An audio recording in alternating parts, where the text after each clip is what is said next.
welcome to another episode of Mood Social and Dating Podcast. I would say hi, hey, all this other stuff. But what I really want is for y'all to download the app, try it out, send me a message on the app as well. Because right now you can toggle and see everybody that's on the app. We have over 1,000 people there. Feedback's been good. We get new people every day. Not like Tinder numbers or anything like that, but I get more and more confident about this app because even with AI out there, you having full control over your experience is just something that a lot of people are not used to. They're not used to making that choice. They're not used to being so intentful on the app because you have to think. When you're intentful, you get what you want. When you're transparent and when you're direct, you get what you want. So Mood Social and Dating is just a tool to help you get that quicker. This week we have a guest. Yay! Last week we had no guest. But with that said, let me stop wasting time. Let's get to our guest. You look great. Oh, So everyone, I've got Dr. Freda here, and I'm not gonna spoil it by saying who she is. I'm gonna let her brag a little bit and tell us who she is because she got a lot of things on her plate. oh my goodness. First of all, thank you for having me here, Tim. Thank you. Thank you. I'm Dr. Freda. I am a certified transformational life coach, author, and a practitioner of life. And I like to say that because whether you're a life coach, whether you're a psychologist, whatever you are, whatever profession you do, you are continuing to grow and learn Yes. every day of your life. So, me as a transformational life coach, I am a practitioner of life as well. I'm always learning and growing. Um, I also have a 9 to 5 where You like me, girl. I'm over there to the Walmart managing them departments. oh my goodness, look, I live in California, okay? I Whew. you need a 9 to 5. You need Oh. something. If it's So like I Hunter, how she tells me she got them four boys and she's juggling all this stuff. I don't know if you follow her now, but she's got all kind of stuff going on. She got her foot in the right door and she's getting the because she's a voice actress and all this other stuff like that. So now she's getting connected with a lot of good people that's going to help propel her to where she needs to be. And I think she's number 10 or number 2 or something. She just published her book. It's on Amazon for teenagers, and boom, it's took off. And I've seen her post so many things. Hunter, I hope you're not mad at me because I don't I don't like everything. I'm more of an observer of life, and I just wait for people to talk to me in person, and then we celebrate those wins. You know? yes, yes. We were supposed to connect, Hunter and I, but I know why we didn't connect because she's super busy. So go, girl, get that bag. I love it. Yeah, but still, you need to still ping her and say, hey, look, I do want to get you to give me some tips or something, or help me out, or do it, or create it. She is a Yes. very good creator. I mean, and sometimes Hunter has a little tunnel vision because she's in a certain demographic, but Yeah. at the same time, having those opportunities to be more creative in other spaces is what I believe makes people like really, really better than others and really, really Oh, great. Just like how you're saying you're always learning and all as you yeah. grow because it's never ending until we die, you know? Exactly. Exactly. And yeah. So I am a practitioner in life as well, and my doctorate is in business administration with a focus in strategy and innovation. So I also do business coaching to a lot of my accounts in my 9 to 5 as well. So I have um, a lot of talents and very few interests. So No, no, no. Your talents are your interests. yes, It's I tell yes, people this.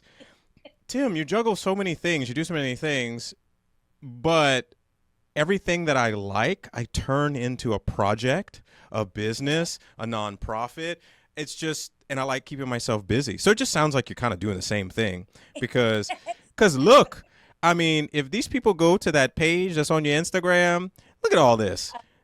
You're on Amazon. You did some Cupid's bow thing. You got to explain some of this stuff when we get into it. because Yeah.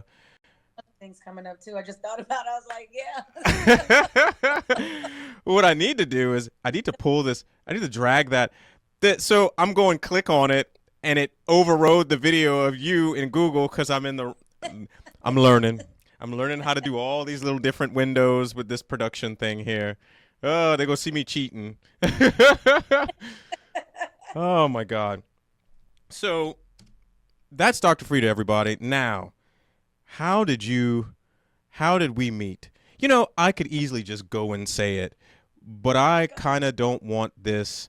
I don't want Mood Social and Dating's podcast to just be about me talking about everything. I want to get to know people. I already know you partially because we spent Yeah. a week together, even though I was a silent shadow to another founder.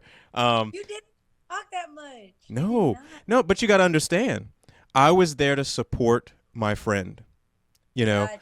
I was not there to steal the light from him. I was there to help him because I had been in this tech founders game a little bit more than him, even though Uh, it was our first product together. oh, I knew more. I was going through accelerators, everything like that. So I was trying to just get him to not be the typical person that he normally is, which is keep all the doors closed and wait for somebody to open the door and talk to him. No, no, no, no, no. You got to get out there and you got to grab it. You got to get it. You've yeah. got to show that you are proud of this product and show that you are going to be the next big thing. Did it work? I mean, it we won, but still, you know, I would have went about differently, but I'm a different person than him. So Yeah. that was my whole thought process of this was to not steal the light from him. Yeah. And that's good. That's good. That's a humbleness that a lot of people need to embody. Um, but how we met at this reality business reality show, if you will. And it's called The Blocks.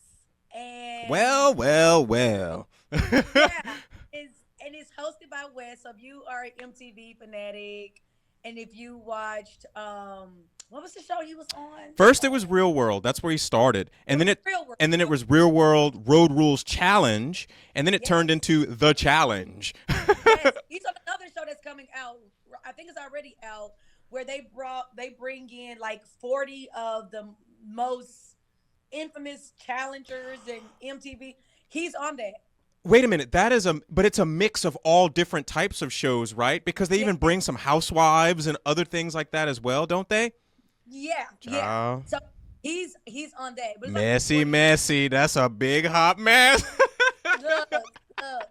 So anyway, we did the blocks. I honestly didn't know what to expect, but I do things just like I go out my comfort zone all the time, and I met some amazing people. Tim being one of them, and it was a show where, and it's still filming other seasons now, but it's to get your business from start to finish.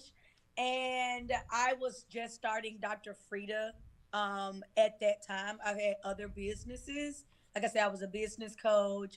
I have a nonprofit as well. But I was just starting Dr. Freda. I had just gotten certified, so I'm like on fire. It's time to get this certification with some Yes, wheels and get it rolling. look, a lot of like TikTok life coaches out there, but I'm actually certified. No Not out shade. there trying to make a dance move popular. Oh, Oh, Lord. yeah, that What do is you think of exactly. that TikTok world? I mean, what do you think of that? It's okay. So I like to tell people I have been on social media since the formation of it. I was 19 when Zuckerberg started Facebook. Like we was all in college together. Yeah. So when I say I am like social media out, I know I need it for my business, but I feel like it's a lot of art, social media, specifically a lot of TikTok is like the opportunists of all the social medias. So it's a lot of people out there misappropriating, um, reading something and seeing a couple of videos, and now they're experts and just using it as a way to beguile people. And there's a lot of people out here that's already have a veil over them. And it's just like TikTok is another way to just continue um to spread the lies. And it's just like, do I use it? I do, because I post my little 60-second videos of just like inspiring people when there's so much garbage out there. And it's just like it's the veil needs to be lifted. But as long as people like to be distracted and not sit with self, we're going to continue to have TikTok to What does reign. Charlemagne the God say? Charlemagne the God says this all the time. He says, "Why? What is it? It's like, why believe the truth when the lie is more entertaining?" Oh yes, he does say that on He purpose. says that all the time, and I'm like, it is so true. People don't want to be, they don't want to bask in the truth or accept the truth because they just want to be entertained. And I watched a podcast yesterday. Didn't know anything about the Gottmans. Don't know if you know about them. It's a husband and wife duo. I think they're psychologists. I can't remember their title. I actually posted it on my Facebook, the video, and they were on a Diary of the CEO. Yes, well, it posted yesterday, and I watched it. And what they said was, one thing about, they talked about gaslighting, and Mm-hmm. one thing that I realized that's prevalent on TikTok is how people are quick to post, this is gaslighting, when there is actually a misconception, or not a misconception, but it is a misrepresentation of what gaslighting is. Gaslighting Mm-hmm. is not the fact that my reality is not the same as your reality. It's whenever you try to tell me I'm crazy for believing in Exactly. my reality.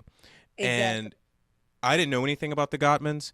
I'm going to be watching and reading more about them because Mm-hmm. their relationship experts, they basically said that people, they're too consumed with trying to find that perfect mate when there is no perfect mate. You need to get to know people and build a relationship with them, and what Mm-hmm. happens from that, you start to like them more than, that friendship. Mm-hmm. And one of the studies that I found interesting was the fact that they took, an experiment, because they've got an apartment that they just put people in and they do these experiments. One of the Mm-hmm. experiments was they took, they had guys wear these shirts for 2 days in a row. The shirts, of course, absorb their pheromones and their scent, and then they Mm-hmm. handed those shirts to different women and Mm-hmm. let the women pick the guy that they wanted to meet off of the smell of their shirt.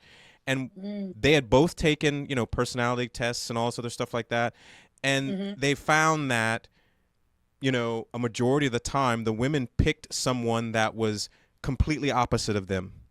They weren't the Mm-hmm. same. So that whole idea of people just wanting to date a clone of themselves or somebody that has all the same likes as them, and it's like, no, not really, because that becomes a very, very boring relationship, I believe. Yes. And how would you grow as an individual if you're with the person that's exactly like you? It makes no And sense child, to I'm me. gonna tell you this. In the gay community, you look at these Yeah. pictures that they pick together, and it's like, why do y'all look like brothers? You picked. What are you, a you need to be diagnosed with narcissism because you are now dating a mirror image of yourself, and it's so scary. It's so ridiculous. And I look at all my relationships I've had in the past. Everyone was completely opposite of me because Mhm. while I might know a lot of things in the time that I've lived, I like learning. Just because you like something Yeah. completely different than me does not Yeah. mean that I don't want to know or I don't want to hear about it or I don't want to debate it. That's just kind of how I am. Exactly. Let me tell you, it's so funny you say that because my partner now is the complete opposite of me. Let me tell you something, Tim. When I say the complete opposite, I've dated the opposite and I've dated the same, and we like butt heads. He is the complete opposite to the point where it scared me a little bit because I never dated like this much opposite. It's so crazy. So when I met him on Hinge, I know That's okay. we met. We're going to talk about those little apps later on. Yes, yes. But when we met, I was just like, we met on a Sunday. We had our first date that Tuesday. And that's another thing, ladies and gentlemen. If you want somebody, if you talk to somebody for like months on end and you ain't met them yet, drop them. But Yeah. anyway, that's another story for another day. Anyway, No, we that's a met. story for this, for right here later on. But I'm not. I teach my clients, baby. You got to know your worth. We ain't you even jam my ears off. But anyway, we met, and when I tell you, like, and this is how I didn't.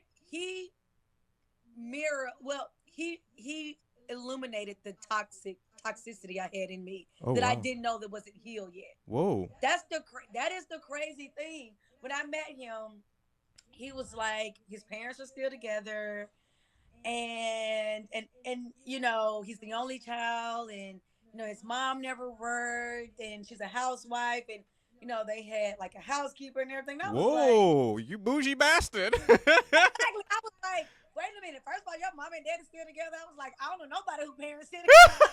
Look at toxic talking. Look at toxic. Come on, So girl. Stop making everybody a broken black family. Stop that.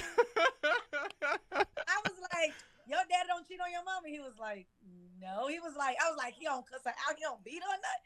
He was like, what? Frida said he don't beat her or nothing. I was like, he ain't got no outside kids. He was like, what kind of questions are these? And I was like, I don't know. Like, I don't know anybody that's like a happy married couple at the time.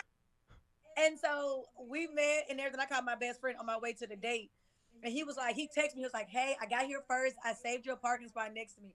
I was like, I don't know who this dude is. She was scared. She was running. You don't. Chivalry for you has been dead for so long that you couldn't trust that. Let me tell you, I was so toxic. I was in a space of just like, you gotta always fight, and relationships is just so hard. And it was just like, and he, like, this was 3 years ago, and we're still together. Like, he was the person that just like illuminated, like, Freda, there's another world, and you can be happy. Like, this is what a happy, So healthy tell me relationship this. is So like. Frida, past relationships though, were you always fighting? It was manipulation on both ends. It was gaslighting on both ends. It was infidelity on both ends. Wow. It was just not um it wasn't sustainable for the person that I know that I who I was going to Who be. you became or who you could become. And I'm striving to become even better. Yeah. And it was something that I was familiar with. We did a lot of trauma bonding. I had a lot of trauma bonding past relationships. So it was something familiar to me. And that's what I teach my clients now. It's just like we attract what we are. Yes. So when Whatever you you do project is what you get. exactly. Teach me So how to project, because I don't project. I just stay hiding. I'm like, oh, Lord, I can't deal with this. And then look, I'm like my dad. I use age as a crutch. Child, I'm 46. I ain't got time for that. And then so many people are like, Tim, you're such a wonderful person. I'm like, I don't see that person. All I see is somebody that ain't yes, dealing with this bullshit. but that makes you wonderful because you protect yourself from all the BS. There's a lot of BS out here. But then You it don't. becomes a point where it's too much protection because I self isolate a lot. Mm-hmm. And I don't believe that people like me because I self isolate so much. And these are things Mm-hmm. that I'm becoming more aware of. Like I started becoming more aware of how I am and who I am when Mm-hmm. in my 40s. And each Okay. year I start becoming more aware of something else. I'm like, am I going Mm-hmm. to be so aware that I'm ready for another relationship, but I'll be 90 and on my deathbed with an IV in a nursing home by myself? It's like Well, well, wait. Why do you think people don't like you for you to self isolate? Why do well, you Why do so what this stems from though? This stems from a childhood of you? like my mom is Caucasian. She's Irish, Mm-hmm. English, and Dutch. She's the whitest Mm-hmm. of all white. She's whiter than my fingernails. Mm-hmm. And my dad is African American. He's Uh-huh. black as this little foamy microphone thing right here. But they were the best of both of their families. They were the only ones that left their little small towns at that time out of their large families. And they experienced the world. They were in the army. They met each other. And, that was my dad's second marriage. Well, his family don't like white people. Hmm. and don't recognize that I'm a living organism on this planet because God. I'm a what is that? I'm an abomination, as that vampire on Underworld says. And my mom's side, I can't clearly say that they're. And when I think about it now, because I've said it so many times, I don't think that they're racist. I just think that they don't accept what they're not used to, because they're used to white people, white people. Maine ain't got that many black people. So, Yeah. and I've been there, No. and we didn't see too many black people. Yeah. And the audience, Maine, chime in if y'all want. Yeah. But nonetheless, they never really acknowledged me. Um, Mm. and there was one time I went up there as a kid. There was one of her brothers that did. The little daughter played with me, and we got a picture together, in a barn with some horses and stuff. But beyond that, there's been no communication, and like I'm like ostracized. It's like one of my Mm. dad's family members said, "Tim, you're never gonna belong anywhere. Nobody's gonna want you." And to Mm. say that to a 5 or 6 year old, you know, Mm. it didn't start resonating until my 30s, really. Mm. And it started making me realize in my 40s that I think this is a reason why I have fear of rejection, because I was already told as a kid that I'm not going to belong anywhere. Nobody's going to like me because I'm mixed, because black people won't like me and white people won't like me. And then, of course, Mm. going through life, dealing with the racism, dealing with, Mm. bigotry because I'm gay and everything like that. Mhm. Those compounded things make me self isolate a lot. And even in the Mm. gay community, I'm not really accepted either, because the minorities in the gay community are basically looked down upon. I will Mm. say gay black people are not treated the same as gay white people, because there's still Absolutely. that type of racism there. Yep. And with that comes the fact that, oh wait, I'm not black enough. Hmm. I'm not white. I'm not gay enough. Oh, but I'm not straight. These are the Hmm. things that I've been battling with and trying to figure out a way to overcome. And I Hmm. feel like it's for me to figure out that, and I've been to therapy too. When my dad Hmm. died, I was in therapy for a year. Hmm. And that's the one thing that I learned, is the more I talk with people, I will figure it out. Not to Hmm. pressure myself and feel bad about those feelings, but be Hmm. aware of them so that I can work on them. And that's what I do. So I think that's why I think people don't like me, because I'm a person that needs all this validation. I need somebody to tell me or show me, and people Hmm. don't do that these days. They just speak these empty words of, "Oh my God, I love you," oh blah blah, and Yeah. but you haven't shown me that. And you say this to everybody. So how am I supposed to believe this? Especially an engineering, technical minded person. It's like Yeah. there's no evidence of this. You speak Yeah. empty words. So yeah, that's the long explanation of why I No, feel that way. I think it's interesting because you said that you don't self project, you isolate, but just because you don't speak it doesn't mean you're not projecting it. And since you were 5, you accepted an untruth that you lived your whole life as a projection. Just because you don't speak it, people can feel it.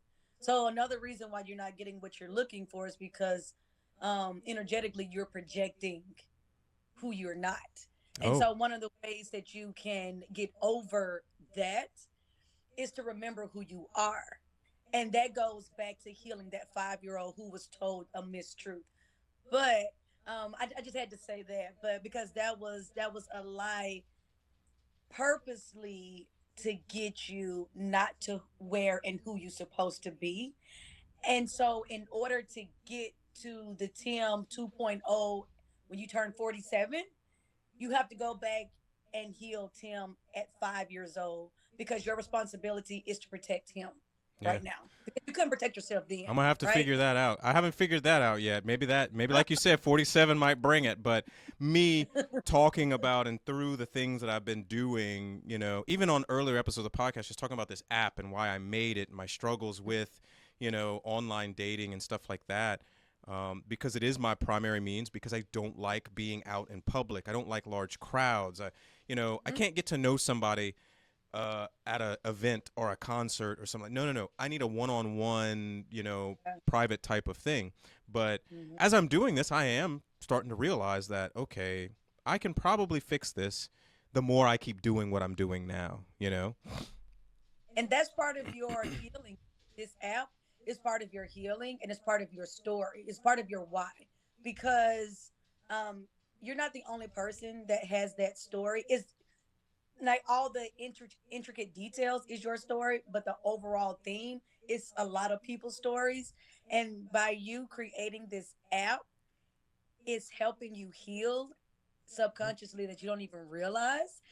And believe it or not, I'm not a people's person either. People think I am because I'm always like, ah, I am an introvert by heart. I'm a writer.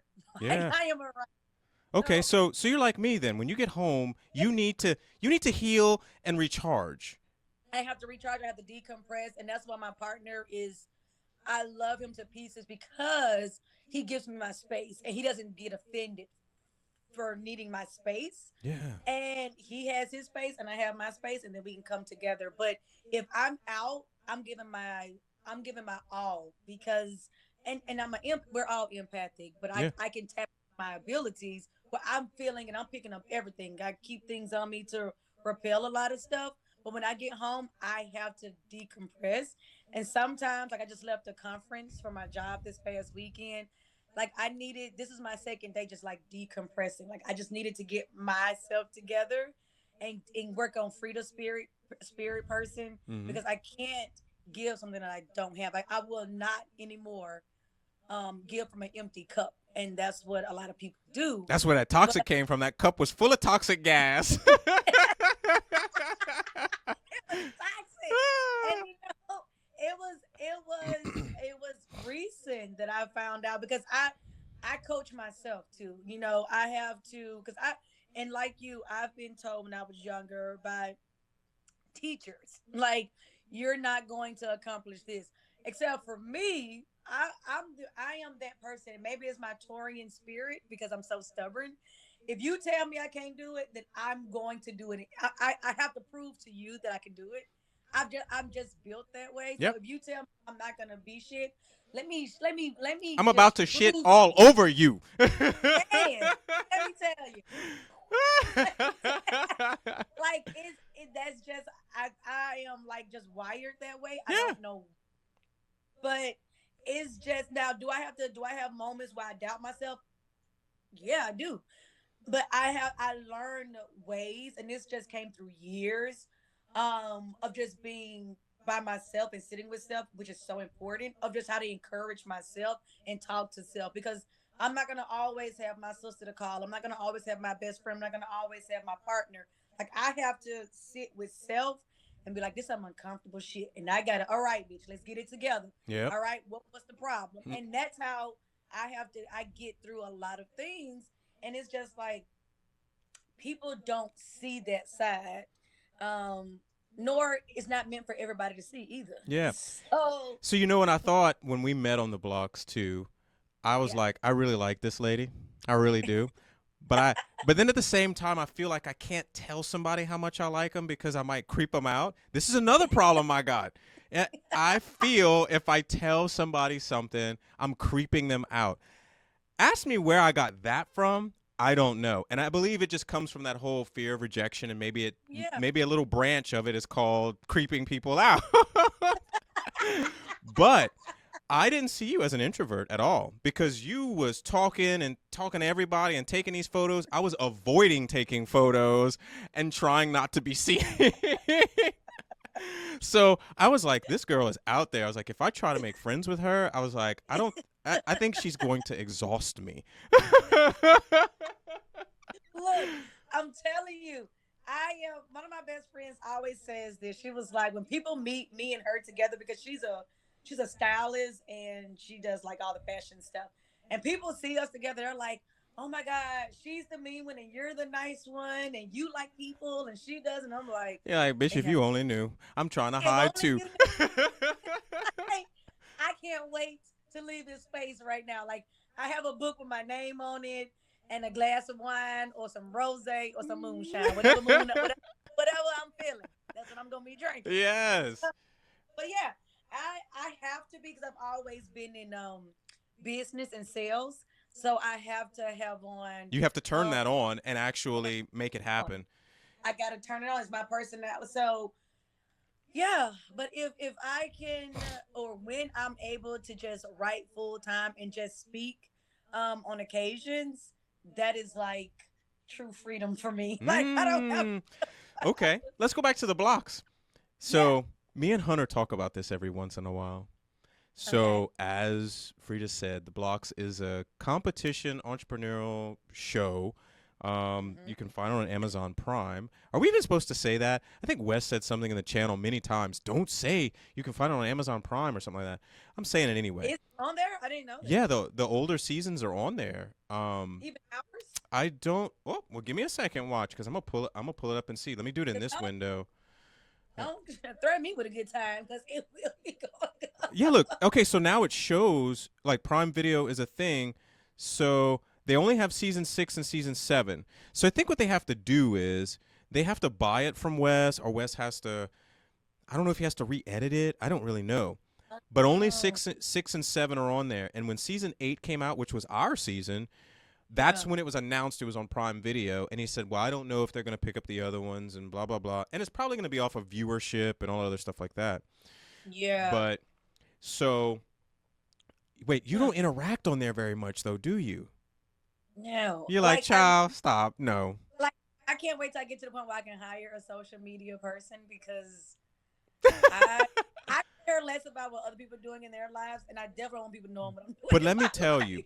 when you were there on the blocks, I got weird vibes from people. Like, cause I'm an observer, of course. As Yeah. even if I would have been there as a founder, I probably would Yeah. have been maybe a little bit more sociable, but I would have been observing people a lot. And Yeah. what I observed was people making these connections because maybe they were going to try to take advantage of that person and what they had to Hmm. offer and things like that. And me and Hunter Hmm. talk about this all the time. We see people in there ripping people off that have Yeah. this hope that their business is going to become like the next big consulting business or the next big Hmm. um, bath bomb business or something like that. And they Hmm. got these specific people that are really smooth talkers, think Yep. they know everything. I got all the connections, and but for a low, low price of $999, I will get you seen for blah blah blah. And I'm thinking to myself, you are a con artist, and you're Yes. taking advantage of people's hope Hmm. that they can get their business out there. And Hmm. I pick up on these little cues. Hmm. Maybe I'm superficial, but if you're Hmm. so successful and you're Hmm. this big, you don't need to be begging people for You. business. Thank you. It's the con game. It's a lot of people. Trust me. I was sitting there and I was just looking, getting all the tea, and I was people are just so thirsty. I cannot stand a sycophant. I can't. That is one thing I do not like. People to just be like, "Oh, you need this. Oh, I can be around this," and I'm just like, or Mrs. Popular, Mister, Mrs. Popular, or I have this. I'm like, bitch, please quit lying. Like we okay, stop it. Yep. Like Yep. stop.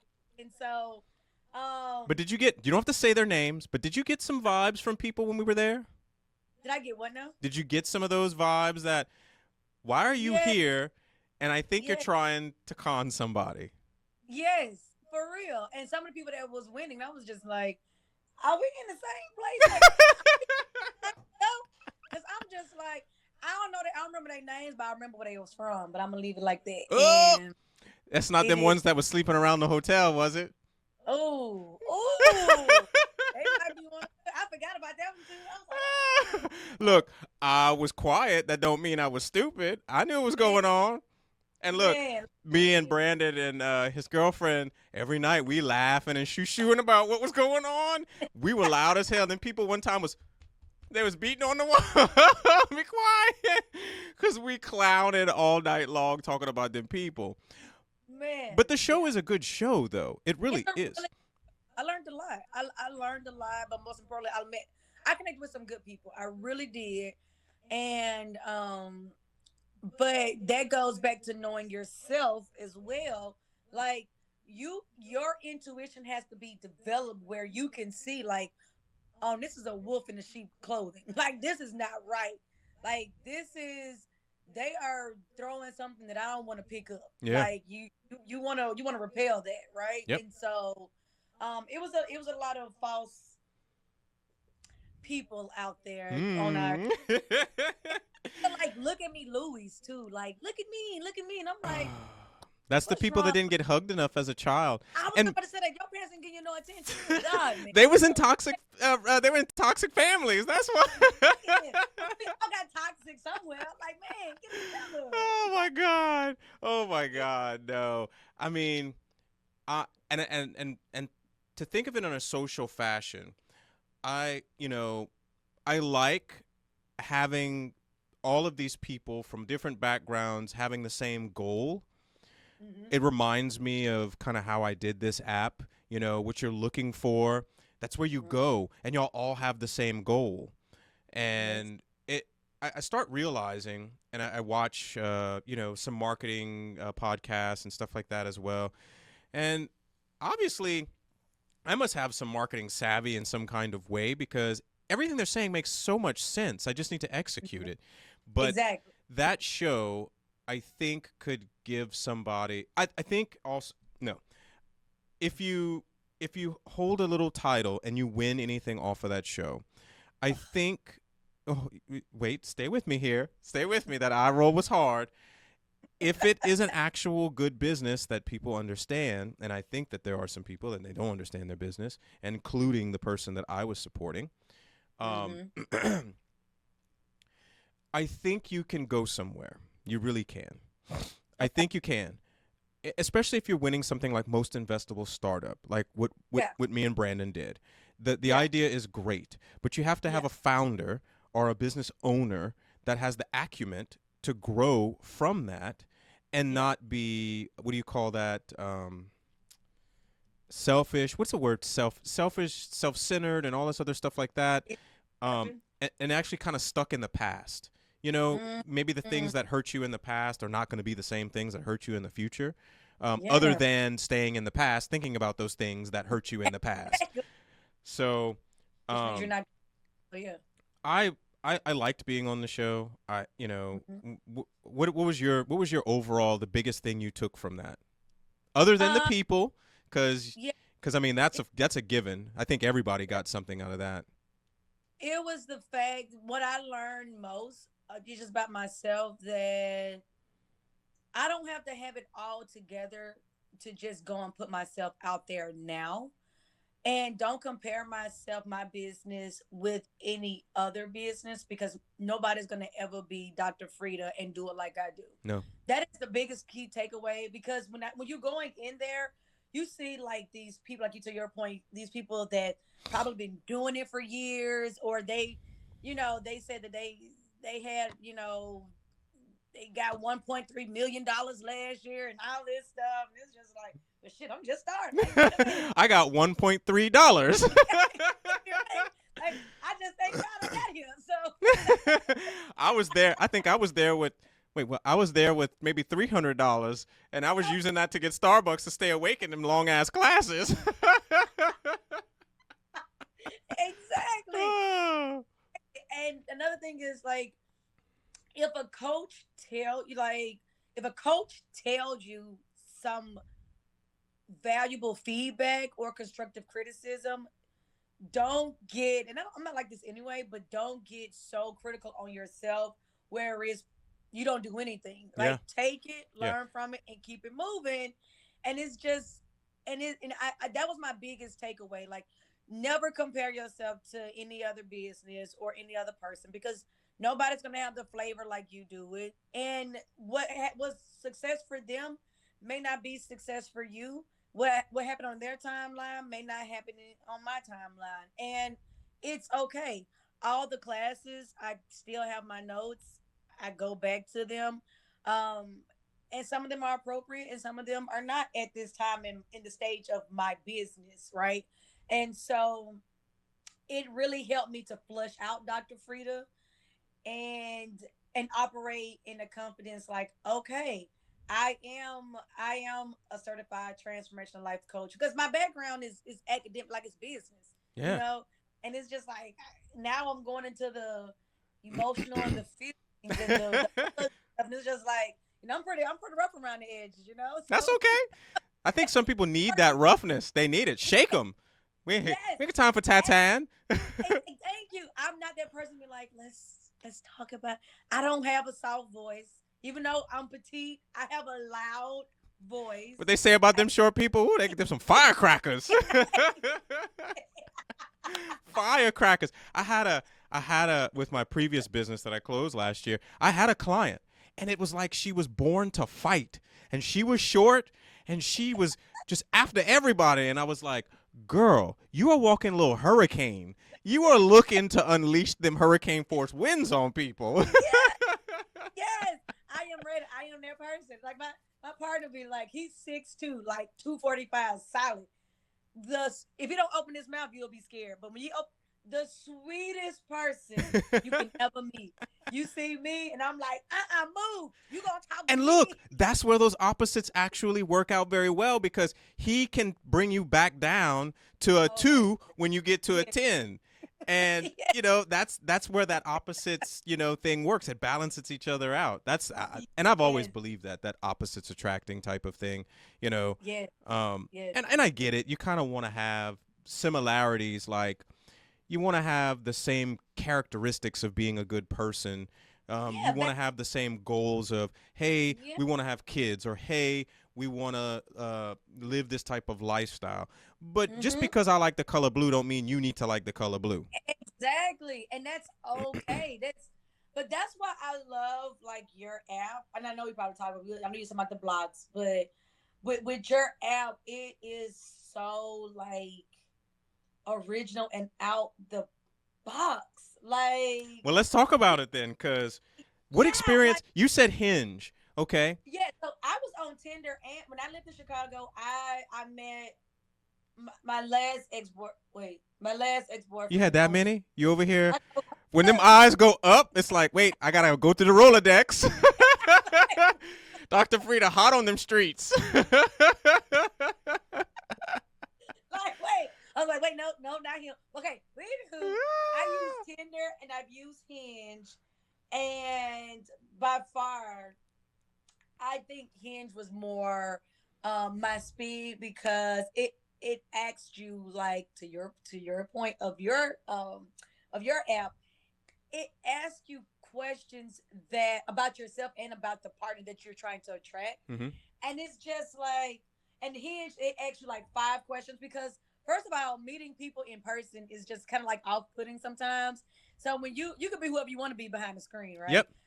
But they asked like 5 questions, and one of the questions was just like, well, what's your idea of your first date, or what do you do on a long um car ride, or why what makes you giggle uncontrollably? Like, it's just random stuff to get you out of that. Like, hello, my name is Frida, what's your name? It humanizes you. It makes you Yes, start thinking of just being yourself in a way. exactly, just being yourself. And let me just preface this. So my partner that I'm with, I literally manifested him a year, no, 2 years before I even met him. Okay, girl, we're gonna talk about this manifesting stuff. What the hell So is this? What? Now we're gonna get back to the apps. I've yeah, heard this from different people. My friend Simon, you know, yeah, an unexpected friend in life that I hold dear to this date was friends with my ex, and we okay, never were friends when I was with my ex. okay, Afterwards, we have become like the bestest of friends to talk about anything. And he's on the first episode of the previous podcast, and I want to get him on this one too. But he said something about manifesting and a vision board and all this other stuff. I'm like, why are you doing this? Just do it. Just do it. What is this manifesting? Please tell me so what this is. so right before I say that, you was probably with your ex to meet that to meet your friend, your lifelong friend as well, because that's how it works too. But yeah, that's a different story for another day too. Hmm. Okay. I thought it was Um, because I liked my ex at the time.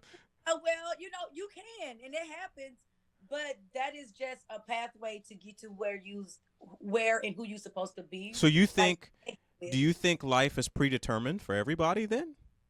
um, so when your soul comes to this life, you have what you're trying to accomplish, whether you want to accomplish not being greedy this life, and whatever that is. Like you have an overall arching theme of what you're trying to accomplish in this life.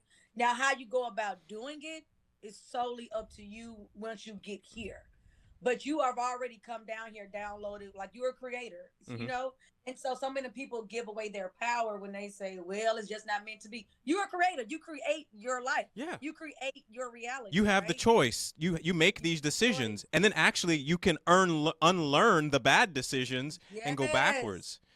But I Yes. don't think Yes. of it in that way of, oh, you've got a predetermined type of path. But what's weird is Yeah. I always talk about the path I've decided to walk on, or I needed to get some weeds that were hanging on my path and all this other Yes. stuff. I say this to myself. I mean, this is the first time I'm saying it out loud, but I say this to myself a lot.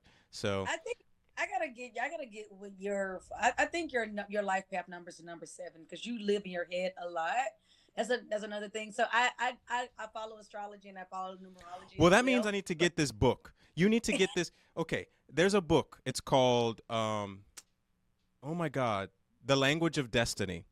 It's from the Mm, 90s. okay. I'm not an astrology person. Um, Okay. but when it comes to looking up that stuff, I actually go back to this book because everybody that I've given their sign, because it breaks the signs down into so many Uh-huh. different things, and there's these cusps, and there's a 1, 2, and a 3, and I didn't even know all this until I read this book. But what's very weird is it's like I want to believe that book, because Yeah. when somebody tells me, I'm so happy to share that book with them, and then I'm like, nope, tell me what yours is. I want to know what kind of person you are, and then I Yeah. give them that information, and they're like, that's spot on. I don't Yeah. know if that's some kind of placebo thing, or what is that called when you want to believe in something and you just accept it no matter what they Yeah. give back to you. I don't think I don't know what's called. I know what you're talking about, but I don't know if that's what it is because it's a lot of things. Because I grew up religious in the church, Mm-hmm. and some of the things just didn't resonate with me, Mm-hmm. even though it was beat into me Mm-hmm. like throughout my life, right? And so, but through living and learning, I went on a lot of spiritual journeys myself, and it's not that I wanted to believe it; it just resonated with me. And so that's why I practice. I'm a spiritualist, right? And so when I say like manifest, so manifest is basically bringing everything into the 3D world, right? Because we all know that you I mean you're very technical, so you know that when particles are together, it makes a solid, right? Yep. And so how do you bring what we think into reality? And it's just I talked to I talked to my numerologist in 2018, and I was still with my ex-boyfriend at the time, but I knew that he wasn't the person for me. But we're great friends now. Mm-hmm. We just don't make great lovers. And so um I talked to her, and she was just like, "What's his name?" And she was like, "No, that's not that's not him." She was like, "You're gonna actually meet your life partner," and she said, "You can decide this because we all have choices." But she said that gate for you is going to open at the beginning of 2020. And she said, but until then, do some healing, do some work on yourself, date, have fun, know what you like, what you don't like, but you will have a choice the beginning of 2020, when your partner is presented, right? Hmm. Come fast forward. So I'm mad now at 2018. I gotta wait 2 years. So She's like, I I'm going hibernate for a while. I ain't got time for this. I got to oh deal my with all these duds for the next couple years. exactly. But I did a lot of work on myself. I did a lot of purging, like a lot of purging, What do you right? mean, say And purging? Is it purging that it, toxic trait, or purging people, or purging where you lived? I mean, what do you mean? all the above. I moved from Chicago and I moved back to Birmingham, where I'm from. Moved back there, and I just got back to self. Like I had to go. I went back to what was familiar, like Mm. the beginning, right? Mm-hmm. And so I went back home, and I just invested in reading and invested in just following people that my soul led me to, because there was a lot of people out there and I was like, that shit don't make sense. It don't even make sense to me. Mm-hmm. So it didn't resonate with me. And so I spent a lot of time doing that. And then fast forward, I did a lot of traveling, even though it was in a pandemic in 2019 Look, in the girl, beginning. don't feel bad. I know. I rescued the most Siberian Huskies during the pandemic than I ever did. Oh, Are you we were hitting serious? the road. We were going rescue them. I think we were trying to find things to keep us sane that we were Yeah, used to doing. And we'd have husky socials at different parks and stuff like that. I love. Like we literally I did the most rescue operations during the pandemic, which was so weird. And I started a year before the pandemic in 2019. Oh And wow. and I mean, I I, I think I thrive the most in those situations because I don't sit there and dwell on, oh my god, this is closed, oh my god, I'm stuck. No, you know what? We got these little lemons. I guess what? Guess what? I got a bag of sugar because I'm a sugar addict, and we gonna make Okay, the best lemonade in town. let's go. So, all Period. right, continue, girl. Um, so yeah, I was talking to my friend. I was talking to one of my best friends, and I was like, okay, I go to work, I come home to my mom's house, I do a bunch of reading, and I was like, I want to meet some, like I want to meet people. I want to talk to like other people besides my mom and my dad. And, Love my know, mom, but I you're not enough. I want to just talk to you. And so she was like, just get on this date, like like a dating app. And I was like, bitch, I don't like that. I don't like it. She does it, and she's so good at it. And it's just like What do you mean she's so good at it? What do you mean?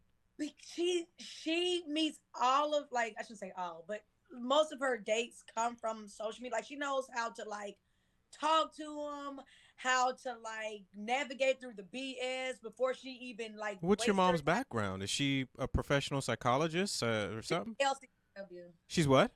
a licensed clinical social worker. So she's seen a lot of different people then. She kind of Yeah, knows yeah, she because she's been around the cuckoo people and the good people. Oh, social workers got to deal with some of the most, I don't know where those people come from. They're like people of Walmart almost, some of them. they're the gift of God. Like I was like, I don't know, that is teachers and social workers. God bless them, because that God didn't tell me to do that. But the point is, No, not if you go fly off one. my life path number is number 8 for a reason. But anyway, the point Oh, we're is, going to have to go back to the life path number because you said yes, 7, and 7 is a number that I actually do like. yes. Oh, okay. So there you go. Yeah. But so I did Hinge, and I was just like, this is so stupid. But I liked it, and I tell my clients this: when the universe or your higher self, whatever you want to call it, is telling you to do something, pay attention and follow it, because it's not what you think it's going to be. Like some people be like, well, I don't want to date this guy, or I don't want to date this girl because they don't look like how I imagine. But if you go Stop on that, imagining people. That's the problem. Everybody's living in their head, imagining things.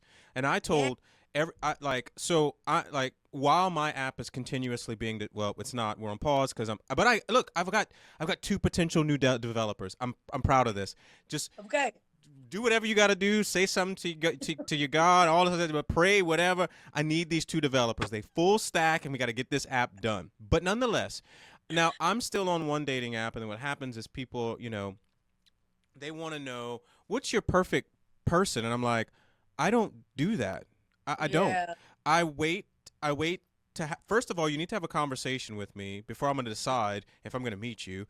And mm-hmm, if you can have conversation beyond me having to instigate it all the time, then I mm-hmm, want to meet you because it lets me know you have interest. You do mm-hmm. want to, do something more than whatever you had thought in your head in the instant, maybe with your dick in your hand. Um, Exactly. so, and then when I meet people, it's all about chemistry. You got to have that type of chemistry. You got to have something to talk about.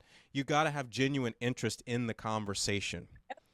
And Yep. these are all little things I'm observing, and once again, maybe I'm just too technical. I'm taking it all and I'm writing it all down, and I'm like, is this a person I want to talk to again? Because are they actually taking advantage of this moment to get to know me and not just talk about themselves or Yeah. or or if they have some kind of ulterior motive, Mm-hmm. are they just being a genuine person wanting to enjoy the time spent right now? And I Exactly. promise you, I ain't met nobody in the last 2 years that want to do that. That's wow. I'm dead serious. Now go back to what you were Uh, saying. I cut you Wow. off. But no. I like that because I want to put a in that. I want to come back to that. But a lot of people don't go through certain things or don't want to date a certain person or talk to a certain person because it's not what they thought or think is going to be. When that is just a avenue or a catalyst to get you to who you supposed to be in commune with. Like when I was saying about your ex was probably not to be a forever, but it was for you to meet To pick up Simon. someone, yeah, someone a part of your soul tribe that you probably met in a previous life.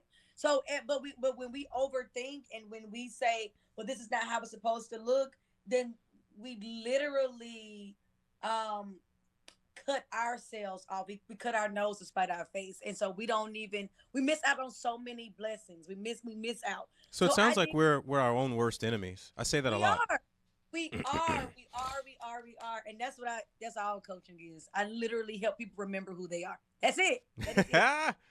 So so I went on Hinge. I got over my stubbornness, and I met a lot of people. And like I said, I got on Hinge on Sunday. I had I had 3 dates planned for that following week. And my Jesus part Christ, what am I doing wrong? I can't even get people to meet. I be chatting with people. Well, first of all, I'm done if you're not having a conversation. If you give me a one word no, answer of sure, nope, no, yep, no, no, girl, no. girl, tell me this. How do you respond? An audience, y'all can chime in too in the comments, but how do you respond when somebody asks you, how's your day or what's going on? How do you respond? So I think we people say that, and we all say that to check a box, like because we're asking you, we want to be involved, and so I always say don't ask like because I had to learn this with my partner, like not how is your day is what feelings came up today throughout your day, and then he'll be like, wait, what? I'm like, what feelings were evoked? Like what are some things that you notice about yourself that came up today, and it gets you to think. But when people just be like, how was your day? How do you feel? Are you okay? It's like it's so surface level where how do you respond to that? Because it's just like, I guess I'm okay. Does that make sense? It Like, does, but when somebody asks you that though, how do yeah. you respond to it? Because this is what I'm getting. This is the point I want to get across. That is a question is so open-ended for conversation for me. Hmm. It really opens the doors to let you know who I am as a person because Yeah. I will share with you what is going on in my head at the moment. Am I wrong for Yeah. that? So if somebody says, Mhm. uh, Freda, you asked me, hey Tim, so how you doing today? Man, I'm glad I'm home. I had a good work Yes. day. I just popped all this flu medicine, hoping I'm gonna kick that soon. And gotta feed my dogs later on. And am I wrong for that? Because that's what No, I do. And no, guess but a what? lot And of people ask the question because just think about it. You said it earlier that it's a lot of people like that's living off this TikTok. So it's a lot of people that like these shorts, these YouTube short answers. You know what I'm saying? mm-mm. And it's just like we ask questions to check off a box, not really wanting a response. But yeah, if you do ask me how are you doing, I'm gonna say I'm doing fine. But if you're like, how was your day? Well, this is what happened to my day. So I woke up this morning, I did my meditation. So I'm So gonna go. so okay. So you're doing the same thing as me. And what you're trying to do is you're provoking that conversation, you're sharing and answering that question. And then Yes, whenever I ask them, how about you? How was your day? Now mind yeah, you, I don't mind I literally don't mind mundane questions because really you can get a lot out of them depending on how you answer them. And if you mm-hmm, answer them truthfully, you can get a lot of stuff out of it. But mm-hmm, I asked them, okay, that's the answer. It was okay.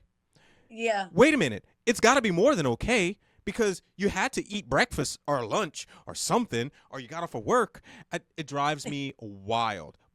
But it depends on the person because how you communicate is not probably how that person communicate. And I had to learn that with my partner. So I don't ask him how was his day. I ask him like, how did you feel throughout the course of your day?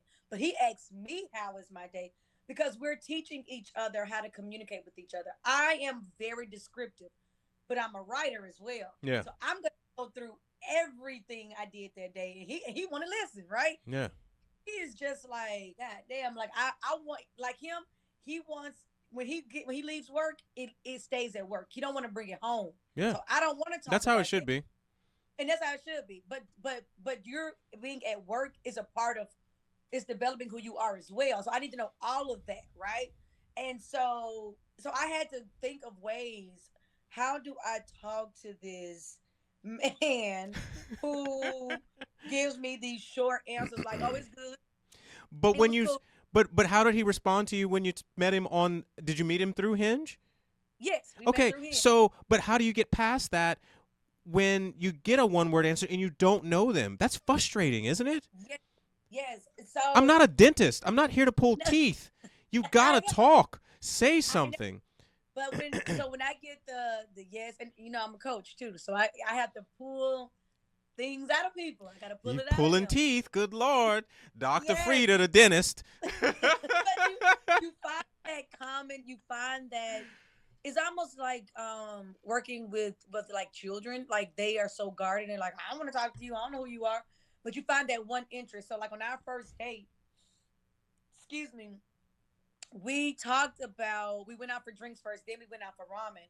And so we were just talking like it was just so surface level, like, oh, what kind of music do you listen to? And it was literally like that, like what type of music do you like? And we connected on Fela Kuti.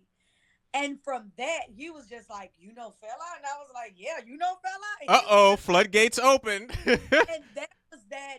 Woo. And he is not to this day. He's not a talker. He loves other people to talk like he will. He's an observer. He's like you. He will sit back and he'll observe and he'll let people talk all day long about themselves.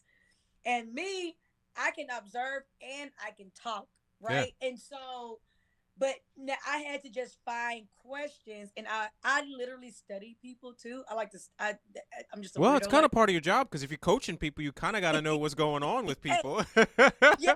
But you know what? I developed that when I was a kid, and I didn't know that because my parents divorced when I was 2, and so I used to observe like my mom. Like, is she having a good day?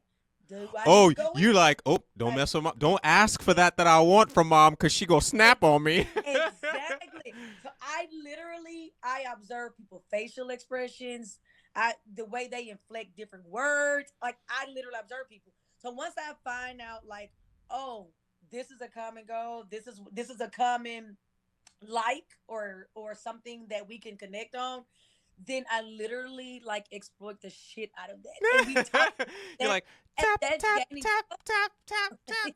yes, Gotcha. but that is gaining trust. And so the next time you go on your date is just like when you get these work because people are we are being trained now that it's cool to be stupid and to like No, have not this person. I know, I'm but not to have falling the for them attention traps. span of a 5-year-old, right? And so you have to get through the clutter and just like so you're on a date and this person you're like, how was your day? And they'll be like, oh, it was okay. And you're like, huh, what makes it okay? Like, and I'm an asshole too, because I'm the baby in my family. So what makes it okay? Is it like was it like going to your job make it okay? Or was it like getting in your car made it okay? Or was it your favorite music you There's heard on Dentist Frida, Dr. Dentist Frida. I so don't want to I was do that though, because like, and I guess it's because of a personality of I'm a leader, so yeah, I manage people. You know, yeah, I manage the people in my rescue. I yeah, manage the people with my dating app company. yep. I don't want to do that in personal life. I want something natural to occur. I don't want to have to lead and instigate a discussion. And that's even when meeting new people. It Mhm. exhausts me because why am I doing this everywhere I go? Just because I Yeah, have the talent of leadership does not mean I want to be a leader in my personal relationships. You know? yeah, yes. But that goes back to what are you projecting? Because the universe sends you not what you say, but what you project. So if you project that you don't even, people don't even like you, and you're not even deserving to get people to even get in your nucleus, then you're not going to get that in the first place. But just by you saying, I am a leader and I lead people all day long, I want somebody to take control of that conversation. Your inner person subconsciously, you're not projecting that. And so you're gonna always get what you don't want. Because we operate 95% of our life is subconscious. It's only 5% of consciousness, right? Hmm. So subconsciously, people be like, well, I want this, I want this. But you literally attracting the opposite, because subconsciously you don't even believe you deserved it. But what's an exercise that say I can do to prevent that though? Like what do I do? Just give me an example cuz Yeah, go. I'm not understand. That doesn't compute in my head. I'm like Yes, I think yes, I am projecting what I want. yes, And I verbally state it and I'm serious about it, but yes. what the hell? But and you know how you said earlier, you was like, well, people don't even want to be around me. Like Yeah. I say it a lot, right? Where is that? So by you saying that, that's in you. That's subconsciously in you, and it came out consciously because you said it. Yeah. So exercise you can do is, I love to free write. So you take a piece of paper and you just get a pen and you don't think about it. You just let the pen dictate, right? Do it for like 5 minutes and don't even read it. Stop. Don't even read it. And you can ask yourself, all right, Tim, what do I want in a relationship? That could be just a prompt.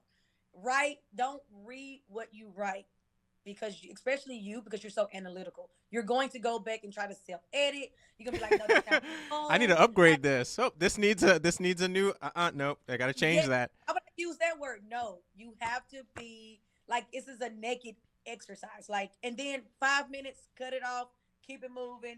Maybe come back next week and or that weekend and read it. Right. That's one exercise. Right. Another exercise, and that's good if you, especially if you're feeling like shitty that day, and you like just forget everything. I don't want to do this no more. Like do a free write, because I guarantee you 9 times out of 10, when you come back and read that, you're like, what the hell was I thinking at that time? Like I don't even feel that. Like what was I thinking? But another way is, before you go to bed, lay down and you put your hand over your navel and you inhale 3 breaths and you exhale 3 breaths, and you talk to yourself. You talk to yourself, that inner self. Remember I said you got to talk to that 5-year-old Tim, because that 5-year-old Tim is still in you, and he is scared and he doesn't trust people, because the people that was supposed to pour into him, his elders, didn't pour into him, right? Hmm. So you have to, and you need to do this at night before you go to bed, before you get that REM sleep, because when you get into that REM state, like when you leave your body and everything like that's a whole nother level. But that's when you want to say, all right, subconsciously, like, this is who I need to protect. Like, Tim, talk to me. What do you need from me? And just listen. And it's not gonna be like a voice out. It's literally going to be an inner voice, and you're gonna be like, "Is this me? Is this me talking to me? Yeah, it is." But you have to listen. You have to clear all the clutter to hear that. We're always talking to So you ourselves. telling me watching TV and pretending I'm part of the Lannister family and all this other stuff I need to stop doing? Seriously, Wishing I met Smaug the dragon watching Lord of the Rings every freaking night for the look, last month. Oh my god. yes, yes. Do that before you go to bed and ask little Tim, like, what do you need from me? And I promise you, you might not hear on the first night, you might not hear on the second night. Keep doing it. Consistency is accuracy. On the third night, and your parents was in the military. That's a military term. Yeah. Consistency is accuracy. It's going to happen, and you're going to look. That's just how the universe works. If you ask for something, and if you have a motive of pure intentions, it has to come, and that's part of manifestation, manifesting as well. So by you saying that I am a leader, yes, you're a leader. You have multiple businesses. You are you carry yourself in this utmost like respected way, right? Your parents was in the military. They taught you like that. That's just Oh, don't like, forget I was military too, girl. Oh, I was oh, well, you're in the military. There yeah. you go. Yeah, yeah. So I mean, not just military, but also oil field technical. Um, having to portray, um, Mm, having to portray a piece of that community, which I'm not, and yeah. actually succeeding because I'm better than them. Oh wait, I didn't say that out Mm, loud. that's a word for another day. That's what my mom would say. Okay, but at the same time, subconsciously, you do not feel worthy to receive what is inherently I don't even yours. think that's subconscious. I think that's actually conscious. When it Mm, comes to my personal life, everything that I have done in my personal life has never been successful. So I tell myself at the age of 46, if I've had all of these other successes that were all just work related, all mm-hmm, work related, awards for a previous company, mm-hmm, being, even with the blocks, being just that mm-hmm, shadow for my founder and supporting him, and we're winning a major prize mm-hmm, of that title. mm-hmm, Starting this company, rescuing mm-hmm, huskies, everything that I've done in life, even in the military, even in uh, managing all these other businesses stuff, I've been so successful. Those things have been so rewarding. They've validated the fact that I know what I'm doing and I'm good at it. Why in mm-hmm, my personal life is everything garbage? Like literally. It's loneliness, it's dread, it's it's literally now it's planning which old folks home I'm going to live at because I know I'm going to be lonely. That mm-hmm, these are the things that I'm doing now cuz mm-hmm, my mom is the only relative I have. When she's mm-hmm. gone, I'm probably going to have a mental breakdown because I've never not had my parents. And when I lost my dad, I had to go to therapy for that because I didn't even know how to grieve. Because I didn't have family and other people in my life that had died, so I didn't even know how to do that. Yeah, So yeah. I fear this greatness is going to fall apart very quickly because that will be the last bit of my personal life that's gone, and it's going to turn into a black hole, and it's going to Mm-hmm. consume me. And that's just literally, that's real talk right now. I see Yes. that. So I'm trying to Mm-hmm. plan for it and hope that Mm-hmm. I'm taken care of in a way, you know? But yes, and I hear you. But the one thing that you're meant to have is the one thing you're repelling away. And I think one of the first steps would be to heal your inner child, because your inner child is dictating how you perceive I mean, how this your little 5-year-old dictating this 46-year-old? We can't be man. having this shit no more. But just think about this. Have you ever dated somebody and you get into an argument, and let me tell you something, arguments and debates are very healthy in relationships Yeah. if you know how to do it Hmm. right and come back from it. But have you ever like dated someone and you all have a disagreement of whatever, and they just turn into like the biggest child, like they pout, they cry, they do all this stuff. I You haven't had that, but I've had friends that had that. Oh wait, I have like, friends that are that way too. okay, that is that child that they, whatever happened at that age, they stuck there. So when trauma or any type of trigger or fear or a situation happen, they always revert back to that childhood because that childhood is not healed, Hmm. right? That's what you need to heal. You're gonna always revert back to what's comfortable and familiar. Remember, I said like I left Chicago and I moved back to Birmingham because it's familiar with me, Yeah. right? You always revert back to what's familiar. When I get clients and they'll be like, I keep on attracting the same person. Well, that's because you experienced that person at an early age and it's familiar to you. You don't like it, but you keep on attracting it because you haven't healed from that age whenever you had that first experience there. So you're just going to keep on attracting that same experience, that same person. It's just going to be a different time and a different suit. That's just how it works. Ugh. And it's just um Hmm. I'm just here to tell you, you're not going to die alone. And everybody, every single person, if you hear this message, everybody deserves before they die or before they transition to know what it feels like to be in love and to be loved. Now I've Every I've had that. It was just I think the wrong person because they didn't okay. reciprocate that. I know what that's. I know how to love Mm, and feel yeah. that. I had it. Mm-hmm. It was just with the wrong person at the wrong time, you know. Yeah. But then Now, at the same time, I say, I spent that, I spent that, I spent that coin is what I call it. There's no oh, more there's coins left. it is it's so many. So there's not just one soulmate. You have multiple soulmates. One of your soulmates could honestly be in that husky, right? One of my soulmates is my nephew. Like a soulmate is basically a person you have a tie with from a previous life, right? So you don't just have you didn't spend the coin on that.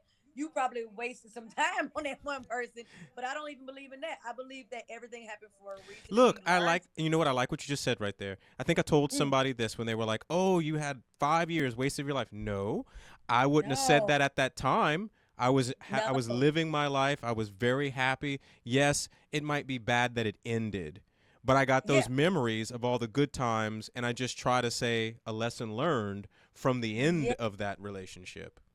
I don't count fail. I don't look at mishaps as failures. I look at them as learning opportunities because everything that I have experienced, I was married before. It was with the wrong person. Hmm. Um, divorce, married, divorce, had some shitty relationships, but without those relationships and going through them and learning from them and learning and growing, it would not have prepared me for my partner who I'm with today. Yeah. And it's just like who is one of my soulmates as well. And so I'm just I want you to not believe another lie because it's just another lie you telling yourself that you're going to die in this black hole by yourself. It's just that same lie that was told to you when you was 5 years old. These are all lies. These are fucking lies. Well, I'm gonna have to And unlearn, and I'm big on unlearning things. So yes, I think I need to attach that to the word unlearn. You know, yes, because as I'm teaching people, not like you help people, but I tell friends about, you know, hey, these are things that people were brought up with. They just need to unlearn them because there's enough yeah, factual information to say that that is not a good thing, or that is not an mm-hmm, ethical thing, or that is not a yeah, good professional practice. You know, I do this all the time, and I believe that's a thing that I can do is attach it to that word of unlearn. Um, yeah. Unlearn, like, and that's one thing my daddy used to always say, like, to unlearn the behaviors could be one of the behavior, it can be the hardest thing, but at the same time it's the most rewarding thing. Like I used to like always talk down to myself. I used to be like, God free, like that's a why you do so stupid stuff, like, and it was just you like, sound like why? me, you big dummy, you big dummy. So I'm basically, your brain doesn't know facts and fiction, right? Your brain just hearing what you're saying, and it's just like, okay, it must be true. Maybe I am dumb. Maybe I am stupid, right? So I teach people, like, if you have the audacity to lie to yourself every day, why can't you unlearn and have the audacity to combat that? So when you say, "Damn, you big dummy," why can't you combat that and say, "But that was just a mistake. I learned from that." But we just we put the period after big dummy. Yeah. Like we don't come back. And so we spend our lives, precious years of our lives, thinking lies. Like you're still thinking nobody wants to be around you. Like, and here I am at the block. So I'm just like, why is it? Why aren't you around? Like I just didn't, I didn't know that. I didn't know that you was projecting like, well, you know, shit. I Nobody didn't want to believe go I near. belonged there because I was like, well, wait a minute. Ooh, Lord, all these people are so outgoing. I'm like, not only would it be exhausting for me to try to keep up with so many people, but at the same time, it's like, that's that imposter syndrome that I learned about a couple years ago, Yeah, too. It's like, maybe I do have that because and even when I was pitching to investors all last yeah. year, it's all I had been doing. Mm-hmm. And when they wouldn't, when they wouldn't invest, of course, and we move on to things, I'd be like, I don't. That's because I don't belong here. Why am I Mm-hmm. even? Why am I even? Why do I have the audacity to try to pitch this in front of somebody that Mm-hmm. is that doesn't know me? And then I was telling myself, wait a minute, wait a minute, wait a minute. I just need to learn this a little bit better. I need to. I started realizing with that it's not the fact that I didn't belong there. It was like I've still got a lot to learn, And Mm-hmm. I'm a novice. Maybe Yeah. I'm not getting the story across, and Mm-hmm. maybe my pitch wasn't right. Um, but with the blocks, though, I just felt that was imposter syndrome. I was so confident about supporting Brandon, I really Yeah. was. But just being around all those people with so many different things going on, and even though I thought some were con artists, but still I felt like I don't even belong here. These people are Yeah. way above my level right now. Yeah. And I don't think it's a bad thing to have an imposter syndrome. Sometimes you got to fake it till you make it, because sometimes you part of manifesting is it's like faith is what's believing that it's here without even seeing it. Mm-hmm. So you have to live in that mindset and in that life of you what you already know you're becoming, because time isn't linear, it's circular, right? So you already know this, you're here, you just have to embody it in the 3D world. So when you said that you're successful in your personal professional life, why can't you use those same tools that you just went in there and just you just said literally that people weren't, wasn't investing in you, but you just like, I'm a novice or whatever, but I am going to learn this, and I'm going to come back and I'm going to talk like I know what I'm talking about, even if I have to be an imposter, quote unquote. Why can't you do that in your personal Because life I as hate well? failure. That's why. But I hate okay, failure. I love it. I'm Yes. 46, and Okay. I shouldn't be failing at 46. You What know, what is what is failure to you? not getting what I want. That's the most blunt answer I could just give you. It's like not having the things that I had visioned and pictured that I would have at this stage of my life. You Okay. know? And maybe that wasn't what you needed in your life at this time. Not saying it's not going to happen. But like I said earlier, failure is we people attach a negative connotation to failure, which keeps people paralyzed from doing anything. When you start removing, because words are so Oh, I powerful, already know that. when you I use some of start, the harshest words to. And wait, tell me this, Frida. Do you think this is healthy? Somebody asked me, why are you so strong willed to get through things? Now, mm-hmm, I'm not saying this to be egotistical or anything like that. mm-hmm, But the mm-hmm, reason why I can be so confident in professional life and all this other things like that, except for my personal life, is I mm-hmm, tell myself, I sit by myself. This is when I talk to myself. And I tell myself, I'm not good at what I'm doing. I'm a piece of mm-hmm, trash. I will literally trash myself, drag myself from one side of a street to another, mm-hmm, abuse myself, and then I come back around and I think of all of the things that I've accomplished, which mm-hmm, outweigh all of that trashing of myself. So I drag myself to a point where nobody else, no matter what they say professionally about me, they will never bring me down, mm-hmm, never soil my name, or never soil my track record. That's why I'm so confident about what I do. That's why when I walk into a place mm-hmm, hired, I know I'm doing this. I know I'm getting this. I know how to talk to this person. I will answer your questions. I will be mm-hmm. myself. I'm fine. Yeah. Personally, though, when I do that exercise and drag myself, I have no successes to flip it. So then what Mm-hmm, that does is that just leaves me constantly dragging myself because there are no mm-hmm, successes to actually combat or actually outweigh those. And that's a logical thing that just keeps going on. It's kind of like, well, if this problem has no solution, all we have to do is keep repeating this cycle, and I only got this on this side to go off of. I but can't how do you figure out a solution, or and I but you can't outweigh it. I have nothing to yeah, outweigh it. but one of the things, just sitting here on this call, one of your successful moments, um personally, like, you are an overcomer. You know how many people get out of relationships and literally cannot move forward, like they are literally, they sit in depression, which is a real thing. You an overcomer, Yeah. right? You're resourceful. You said when your dad transitioned, you went to therapy. You're open-minded, like you are an innovator, you're a creator. Like, I'm like, is he not seeing what I'm seeing? Like, what is happening here? Well, I'll say this. People say things and I don't see them.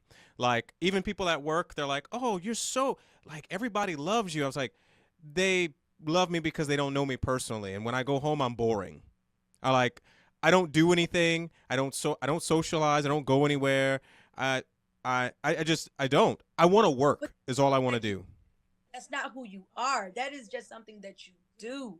You see what I'm saying? And it's just you can come up with a laundry list professionally of all the greats and the bad, but you mean to tell me you cannot come up with a laundry list personally of how fucking awesome you are? Get the fuck out of here.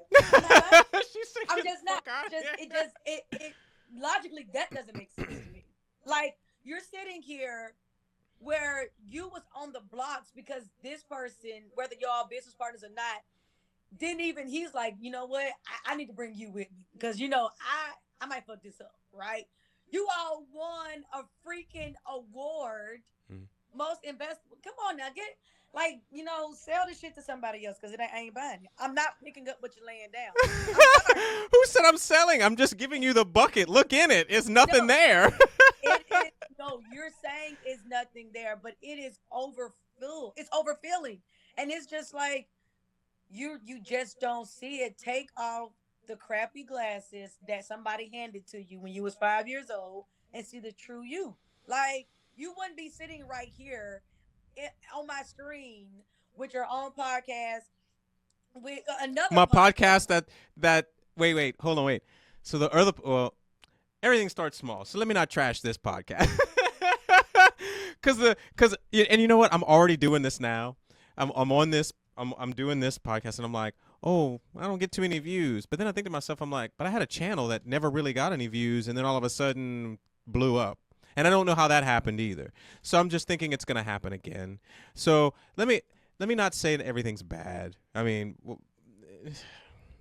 Like so your homework is every night before you go to bed and every morning before you when you wake up out of bed is to say something positive about yourself. Something positive. I don't care if you say I'm a good listener, but you a hell of a good listener, right? I don't care if you say I can dress my ass off. You better put oh on no, I that can't say that. I ain't got no style. right? I got the best toenails. You better find No, something no. positive. My feet look like Jesus walk on gravel all his life. Stop that. Okay, but Jesus died for people's sins. You need to go on a mirror with them crusty feet. So get together, boo. Period. So look, whatever you say about yourself, I'm just gonna combat it back with something positive. That's just how it is because we spend our life, and you as a man of color know this. Society has no problem throwing crap on you, Yep. right? Why do you have to add to it?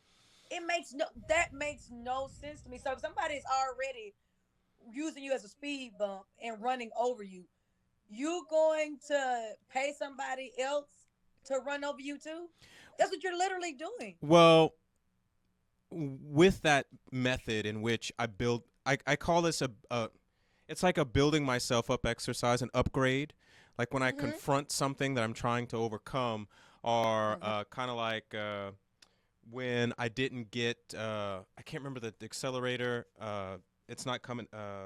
47 North, I believe it is. I Mm-hmm. wanted to get that so bad, and I was right at the edge, and then I got denied, and then I had to tell myself I got to overcome this, and then I drug myself down that street again, and then professionally I had all those counterweights, and I said, okay, great. That exercise is just to build my confidence to a level where where say you try to tell me, Mm-hmm. um, let's say you're a multi-billionaire, and you say your business is trash, nobody's gonna like this app. Mm-hmm. My building exercise outweigh that exercise has so much counterweight to it that when you tell me that, I'm gonna be upset, and when I walk away, I'm Mm-hmm. gonna be like, "Fuck that billionaire. He doesn't even know what I'm doing." Exactly. But personally, when somebody tells me, "Hey Tim, you're never gonna do this," blah blah blah, you're not even in a relationship. I had somebody tell Mm-hmm. me that one time before, like, "How are you gonna give me advice when you ain't even have a relationship?" Oh Mm-hmm. yeah, you're right. I failed at that. God knows how many times. I have no counterweights, so then I just, go back. But we're not gonna go any. We're not gonna beat that horse dead right now. We gotta continue. We're gonna Okay. continue. Okay. We can do a check in, and Okay. but I'm actually gonna try because I do talk to myself like that's something I always did was I talk before I go to bed. Yeah. That was just something I always did with exercise. We both just not vent, but just release all of the thoughts of the day before going to bed, so they don't go to the next day. And I Yeah. still do that now, but I'm doing it while I'm watching TV, or I put something on and I put myself in the place of a character and spill out all my day, and Hmm. to move on to the next day. That's what I do. But I need to try the exercise you told me of holding my navel, try to talk to my inner self, because that's one thing I don't do is I don't talk to myself in that fashion waiting to hear something back, because I guess in my head I don't think that's going to do anything, but It coming will. from you, I think I'm going to have to try it because you out here coaching these people. Right. So you were on Hinge. Let's go back to these apps. Yeah. So you were on Hinge. So Hmm. we won't even go into the details. You had a success off of there. What Yes. was so you were on Tinder as well? Yes, I was not at the same time, but before Hinge, when I was in Chicago, I was on Tinder. So when you were using those, was there something you wished you would have gotten out of them or would have been able to use or utilize? Like think to yourself, when you're using something, you're like, oh crap, well this is garbage. I just wish this would happen instead. Yeah, yeah. Um, Tinder, it was just so superficial to me. I'm just like, I feel like everything is wrong with that app. So let me just focus on But you know what Hinge. it does? It it preys on the addictive traits that people have, which is Yeah. which is wanting to judge people and Mhm. wanting to be liked. Maybe not disliked, but they want to be Yeah. liked and they want to judge Hmm. people. Those are bad addictive traits of humanity. And it just brings out more insecurities that people have, and all these crazy filters and how to pose this way. And I'm like, who, like, what? I still don't understand that. But yeah, so we're going to, but Hinge, I can't say what I wish it had. What I do like, what it did or does have that I do like is that you can put pictures and videos, Mm-hmm. and it asks you these questions that comes on your profile that let you know, like, okay, if so, it's not just like looking at somebody, it's actually seeing, like, okay, this person seems pretty cool, like maybe I will swipe on them to see, like, if we are a match and see what goes from there. I did like that because it, like you say, it brings the human out of it, brings the human into it, whether it's not just like, oh, this is a pretty girl. I did like that. But I couldn't say at the time. This was 3 years ago, so I'm quite sure they changed. They probably didn't upgrade, did some stuff. But I did like the fact that it had that feature. What I like about your app is that it's not just for romantic relationships. I do like it for that. I do like that because we moved to California 2 years ago and we don't know anybody here. So, if I would have had that app then, and it's just like platonic, meetups, and Mm-hmm. it's nothing that is just like something that we have the same interests and we can meet up that way. And they got the meetup groups, but it's like 1,000 people in those damn groups, and you got to go through and look at what they come in, and I ain't gonna do all that. It's just overwhelming. But and then the meetup, they'll have like in person events. Well, I need to know who I'm talking to before I meet you in person. Yep. I don't want, and so your app is like, if you want to just something platonic, if you want to, pop beer bottles together, like this is a beer bottle, like that's what you like to do. Yep. Like if you want something romantic, whether it's same sex or opposite sex or whatever your soul want to experience is there, and that's I wish I had that 2 years ago, honestly. Well, Um, maybe in 2 years it'll be a good thing people are talking about. I really hope because it the it is, idea, like when you mentioned Hinge, I used Hinge. Of course, I had to study all these apps to figure out yeah, what they had, and I had to make sure I wasn't copying an idea or that I wasn't yeah, crazy because I was on them, that I was just generating something that I saw. yeah. But Hinge, when I was on there, I didn't like it was so limited, especially for my area. Okay, There wasn't a big selection. And okay, as popular as Hinge is, you would think it's everywhere. But where yeah, I live, not so much. What I did like Oh, about it, though, is I liked that, as you said, you've got a video on there. You're answering these nice little quirky questions that yeah. make you talk a little bit more. It tells a story about the person other than how tall they are, how Yes. skinny or how fat they are, or, the dumb, superficial crap that, most people get stuck into. Mm-hmm. That's what I liked about that. Now, to talk about mood, social, and dating, Yeah. that, I built that off of all of the frustrations I had. The frustration was I'm on this app for a certain reason. You're Mm-hmm. on this app for another reason, which could be the same as mine, but Mm-hmm. might not. And then at the same time, tomorrow that mood is not going to be the same. I might Yeah. want love today, but then maybe you just want to, have a hookup the next day. You know, Yes. that's Yep. that's the things. That's how the human process works. And there should be no shame about it. And you shouldn't Yep. need 50 different apps to do it. Yep. Exactly. And I can't remember who it was I talked to recently in the store, and I was like, look, people need to learn. Oh no, actually it was one of the dev shops that I talked to that wanted to work with us. He loved the idea because he was like, that system of like you go into platonic mood and you pick Mm-hmm. just friends. Are just Yep. friends going to be sexual? Sometimes it could turn into that, but yeah. But that's a friends with benefits type of thing, and that's after Yeah. you know them too. But when you're Yeah. trying to meet, say you and your partner go to a new city, and y'all want to just somebody to show them around the town, to show you around the Yeah. town. You're Yeah. not going to approach them any kind of sexual manner. You're going to Hey. basically kind of go, hey, can you show me some spots in town? Or, hey, Yeah. you want to meet for some coffee? Because I'd like to meet some people while we're here because we're thinking of moving here. Mm-hmm. When you see these profiles and you use an offer counter system, Mm-hmm. first you have intent, which is the mood that you're in. The intent Mm-hmm. is you're looking for friends. Yeah. That offer and that counter, that prompt system that Mm-hmm. anybody can accept, decline an offer, that is validating that intent. Let's meet for lunch. Okay, Mm-hmm. they do want to be friends because they want to meet for lunch. Okay, Mm-hmm. great. You connect. Now I don't know what's going to happen in the DMs because Yeah. things can get warped, but that's not Yeah. my problem. That is You just something for you to sitting there. control.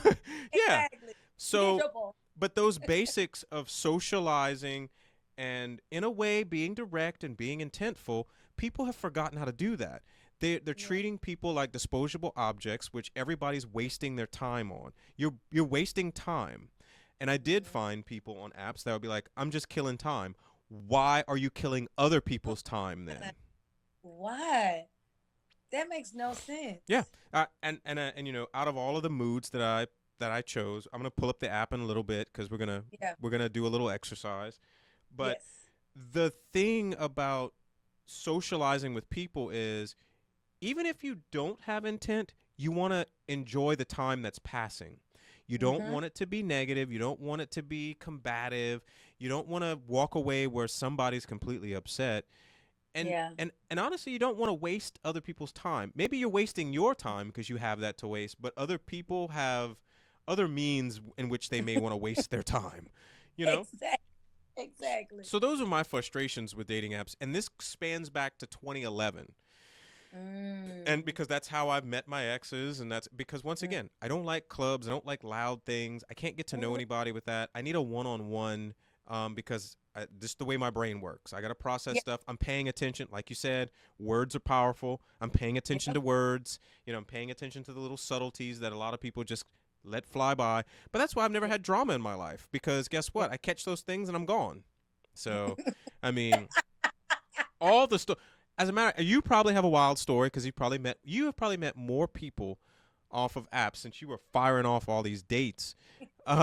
3 dates in the first week. Like, what the hell? That's unheard of.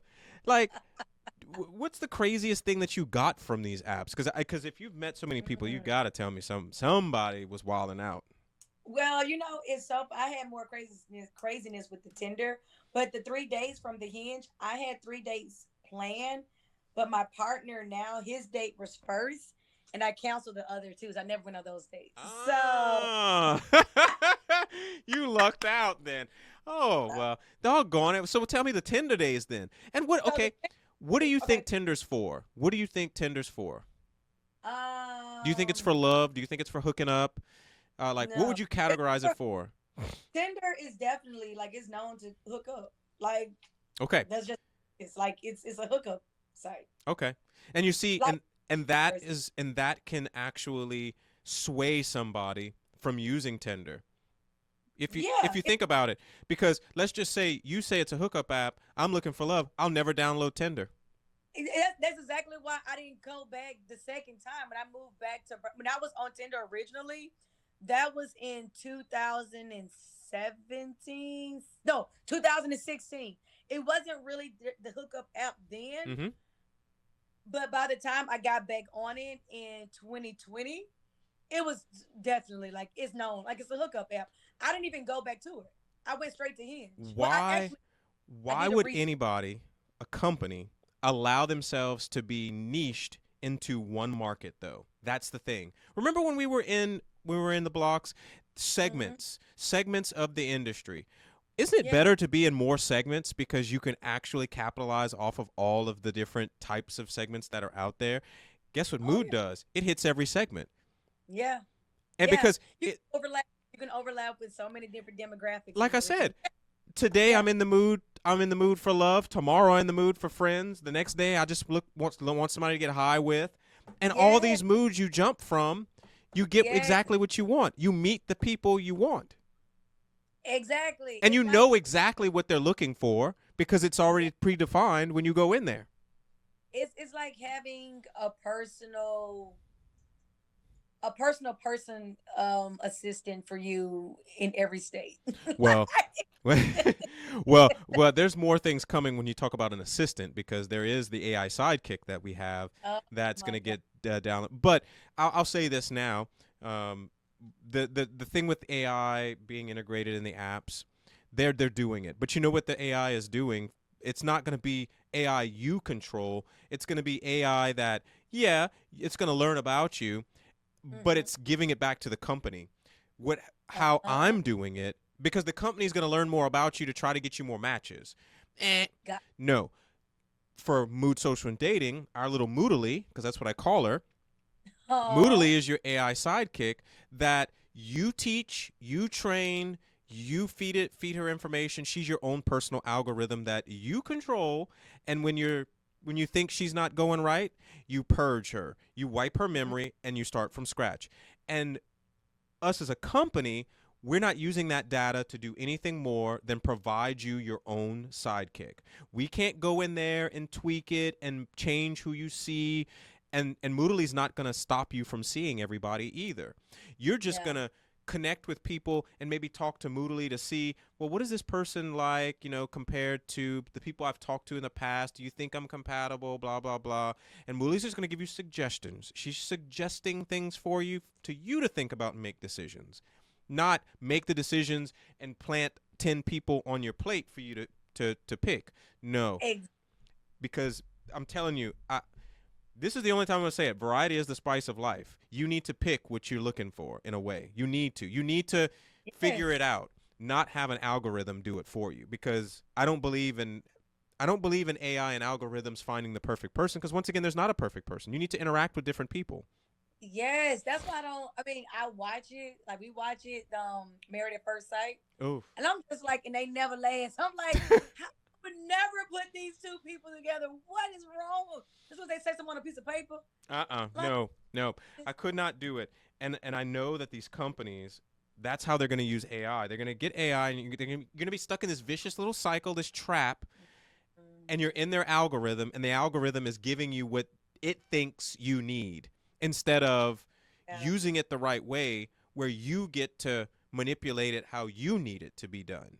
You know, So let me ask you this: when is this gonna come out in Chicago? Because I got a lot of friends girl, there.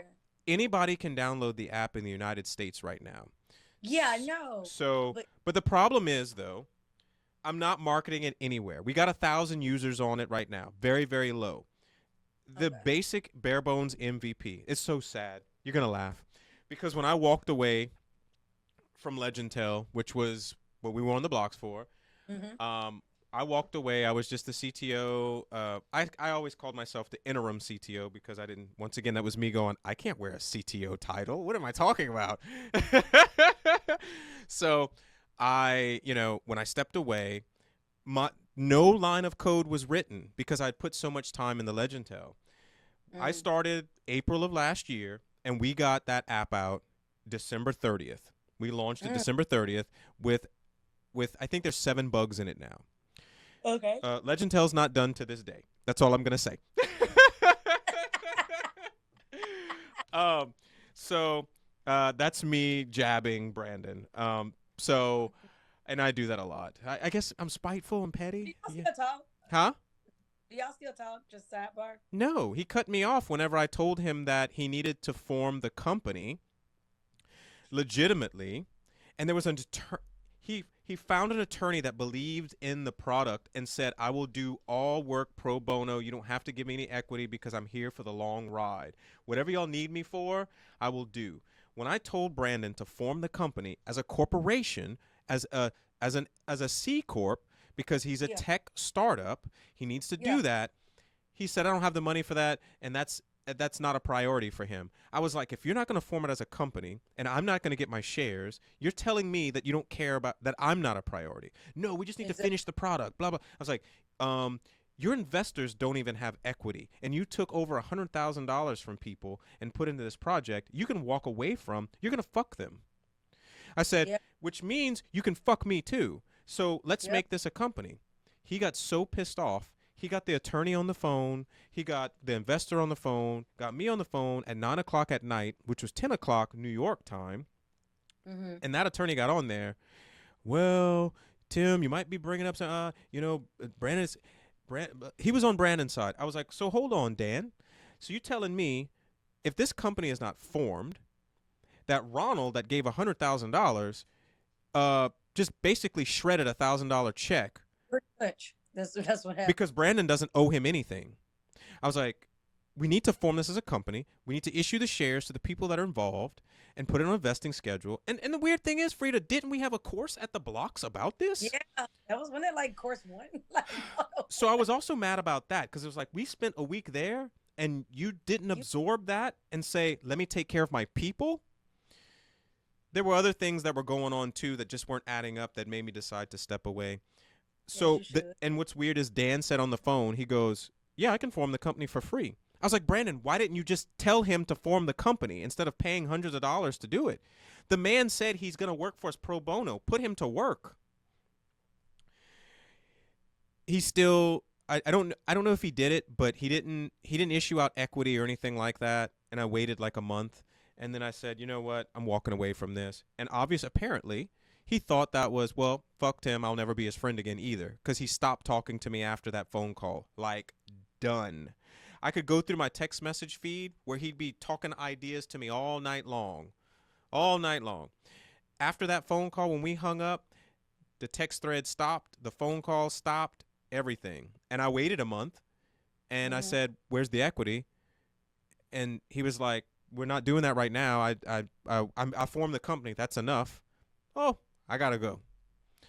Exactly. So I forgot what I was talking about originally. Well, you were talking about you was talking about the mood I'm app and so heated about that still. I thought I yeah, buried that so much, but that's a thing that I poured my heart into as well. And yeah. I don't even know how to let go of that. But nonetheless, oh yeah, I know how I started. It was because I had no line of code. My app is out. People are signing up. People are using it, giving feedback, and Hmm. his product is not to market. Hmm. But so yeah, so your friends in Chicago, friends anywhere in the United States, they can download the app. The problem is they can't utilize it as it's meant to be because we haven't marketed it yet. And it's Gotcha. because all the features aren't out. It's like a bare bones version of it. Okay. We have 80% of the update. Version 1 is what I call it. That's going to Okay. get released. And that has the games, that has the app badge system, that has a more robust chat platform, a lot of bug fixes and stuff like that. And then, of course, all of the features that need to be put in. Um, Okay. And mind you, I got to get these developers, and so we can finish it. And I don't think we'll be finished until the end of the year. But I always tell people, download it and tell me what you think. You find me on the app. Find me. My picture's prominent there, and it says founder. I think I named myself founder because people are like, "Well, where are you at?" And I'm like, "Oh shit, I need to make my name founder because you're looking at a Yeah. bunch of people." And hit me up, and I will answer because I really want people's feedback. I really want the stories of what they think of it, Yeah. because while the app's been out, I don't have real traction, what they're saying, because nobody's paid for it because we're not finished with it. But Gotcha. I also learned real traction is people doing videos about it, people talking about it. If somebody did testimonials or put stuff in the app store or that feedback form in the app. And that I'm going to show Mhm. you a couple of those things in just a minute. I'm wondering if we Okay. should talk about the three things that I had here. I wrote down three things, but we've been going on for like almost 2 hours, girl. I love long form podcasts because I know. this is how you get to know people. It really Yeah. is. It's not a 10-minute pitch of the best version of yourself. It is the true No. conversation is how I feel.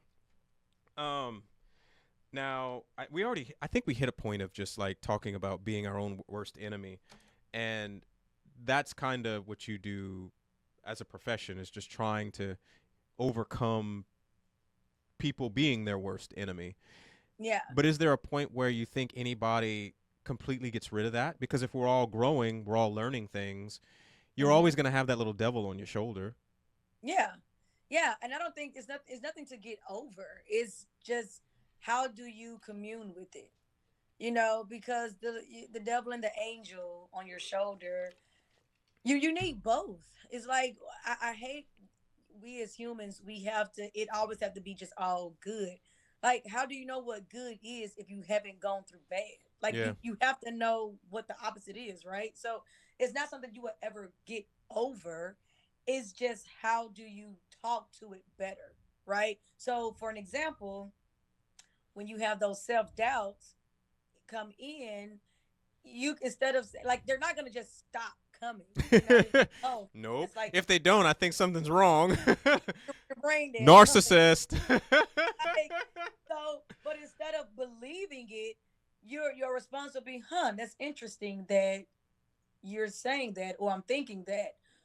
What makes you think that? Like when you say, like, I'm a dummy, interesting. What makes you think that I'm a dummy? And you're having these dialogues with yourself, and then there it'll probably say, because you should have turned left instead of right. And I'm like, okay, well, maybe I'll find something going down this right path that I wouldn't have found going to left. Like, so having those dialogues with yourself, or you need that. So the little devil, if you Hmm. will, is never going to go away. And anybody who said it is, they lying. Okay, they lying. Yeah, So but or once they, again, I think if you yeah, extinguish the little devil, I think you're going to create a mental disorder as well, because then you're going to think that you're always shitting in tall cotton when there ain't no cotton. but just how to have proper dialogue with yourself, um, is a better way of looking at it versus get rid of it. You're not gonna ever get rid of it. It's just like people, when somebody transition and you're grieving, like, just get over it. You're not gonna get over it like that. No. Like, these people had space in your life Yep. that's no longer there, right? Physically, right? So it's just a better way how to move through it. Yeah. That is it. So yeah, so basically it's almost like the action causing a reaction, and the most important part of that is how you react. It's the fact that Mm-hmm. no matter, you're gonna always have these things fired off at you, or you'll fire off things. It's just a Mm-hmm. matter of, hey, it wasn't good, or it was great. How should I respond to it? Is kind of what matters the It's, most, because that life's gonna always hurtle these things at you. I mean, and if you don't get yeah, them, then I don't know what kind of life you're living. But I mean, they're lying. I like But how you it's, straight up say they're lying. they're lying. Like, my life is always great. I never get. You're lying. You're lying. Or Like, that's a person that's a ticking time bomb. Cause exactly. look, I've got a friend. I got a friend. He lives in Seattle, and I only have Mhm. one friend in Seattle, so don't get mad at me. sweetest person ever, always super happy, like riding the clouds like they're the dragons off of Game of Thrones. Yeah. And I always told him, and I've known him since 2003. And I remember one time I told, and I still think this today. I don't wish it upon him, but I'm like, I need to be around when you snap Mm. because I need to see that version because I've never seen him. I've never seen him angry. I've never seen him upset. I've never seen him outside of a state of like total happiness, sunshine, and rainbows. I'm like, Yeah. I need to be there when that fucking rain cloud shows up because I don't know if you know how to handle rain. Exactly. Exactly. Have you ever lived with him? No, no, no. He That's really good yeah. friend of mine. Like literally, if I would classify people as best friends, he would be considered a best friend. There But you I don't. go. But I don't classify people that way anymore. Okay. So, but he's a Try really, to really good friend. try if you like.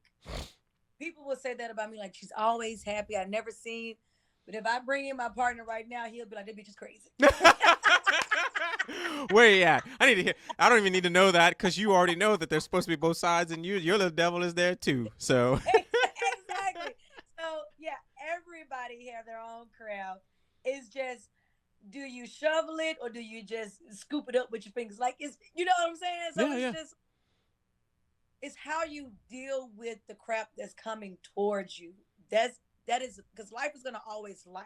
yeah. Like that's why I said at the beginning, I'm a practitioner of life. That's everybody. So yeah, you're not gonna ever get rid of that those self doubts, that little devil. You'll know how to commune with it better. Yeah. That's But that's what you have to do. It's almost like dealing with people. You need to yes, know how to be around people, the good and the bad. yes, yes. And I think on these dating apps, everybody wants that. Once again, that perfect person. It's like There is start no interacting with other people. person. There's no. You're not perfect. Like like that's why I hate. I am not a professional dater. I actually hate dating, to be honest, I do because too. you know people are gonna send their best representative for the like the first 3 to 6 months, and you don't know who they are until that mask comes off, and it's just like that's why like my first dates, I'm like, look, now like our first date, I was like, look, do you want kids? When's your birthday? And what do you see yourself in the next 5 years? Because I don't want kids. I'm a Taurus, and I'm a multimillionaire. So what we doing, boo? Period. I ain't got time for your bullshit. I don't have time. So like people want to be like tiptoe, and I just want to say the right things. Like that is not real. No. That is not real. Well, they It is watch all this stuff and they watch these TV shows and these movies, reality and that's shows. not That's that's not life. That's literally our figments of our imagination that are making yes, money off of all of us. yes, Oh yes. Lord, you ready for an exercise? Yes, let's go. There's actually two things I wanted to go over other than that, but you know what? I think we're gonna have to revisit that because Okay. I get too excited that I had this. So let's play a game. All right. So open up your app. Okay. Okay. All right. So click on that something quick mood group. Okay. I have. You want me to tell you what's coming up? Well, no, I'm going to ask you what's the most used moods that you see in that yellow box? The most used is just friends, a long-term relationship, and friends with benefits. Pow! All right. So let's go meet in the nerdy mood group. So you go to platonic and nerdy is down there in the platonic mood group. So that's the green. That's the green group. Yep, I'm in it. All right. Who do you see there? I see a host of people, but I do see you. And do you recognize little Miss Voxy Ditch? That's Hunter. I do. That's Hunter. All right. So remember how I said we'll go in there, you'll see the profile. So you kind of already know this person is like a nerd. You know, they're going to be into nerdy things, talk about nerdy things. And, you know, that's the tribe that you're in right there. So you're going to get a notification shortly because I'm going to send you a game. We're going to play a game together. Okay. So I'm going to. What? You're telling me? Hold on. Oh, come on. Are you? I said, you don't see me? Huh? You don't see me? No, I see you, but I can't remember which games are actually live. Oh no, because that was one of them. Are you telling me none of the games are active? So what I'm doing is I'm looking through the offers. Mm-hmm. So do this. Click the send an offer button, Okay. and then you'll see a list of prompts, and the ones that have the little game controller are the games. See if you Where? can. Oh, send an offer. Okay. Yeah, and the ones that have the little game controller. Yeah. See if you can send me any of those games. I don't think any of. Who comes to mind? How to play? It just says gaming games coming soon. Yeah, and I have refreshed so many times. We're not going to be able to play a game because the version that's live doesn't have any of the games. My test version has. You can play F Mary Disappear. You can play. Let me go look on there. Right now, the mood. Gaming just says is coming soon. Yeah. Aw. Yeah, you can play like on my test version. 3 games are available to play, and I wanted us to play a game. but Mm-hmm. we're not going to be So able to. if you can just like unlock on your end, or No, no, no, no. So, like I said, we were developing everything, and we have a dev version, a dev server that we test. Like I've got 2 different Android devices, and I test on an Android and an iOS device, and then I have devices that are on the public server so that I can just look and see how many people are actually on the app. I take a count of everyone because I've got a male and a female account. And what I do is I count up and see how the app is doing, manually. But womp. So we're not gonna be able to play this game, doggone it. But mm-hmm. I want your take though, because like it's probably pretty cool because you can see like you see my profile. What is my profile? Does it say founder on it or anything? Yeah, it does. Okay, See, good. I said it says partner. Like I guess it's one of your partners that's in it. Is it? We had yeah. Let me go back because I was like you was talking. I was in the 420 part. Ah! Actually, my profile should it should say founder, but it says Tim is my name. I need to make that I need to make my name founder is what I need to do. One it says bestie and under it says our partner. Oh no, it shouldn't You don't say know who that is? no. That shouldn't be there. Wait, you're talking about like my profile that you see here? Yeah, yeah. That's your profile, but it's another. It's like other people in here, and it has like our partner. Where do you see that at? I'm You tripping. in 420? Oh, you're not nerdy. You're in 420. Yeah, I'm just going through all. Child, look at you. You all exploring now that we can't play a game. Well, while you're exploring, tell me. Um, I'll explain a couple. Well, first of all, give me your feedback. Now that we have the app open and you're looking at it, what I is just what is the feedback that you have? Out of we know how we discussed it, and you got to play with a little bit. I mean, what do you think about this, like as a whole? Now that we're in the app and we're messing with it.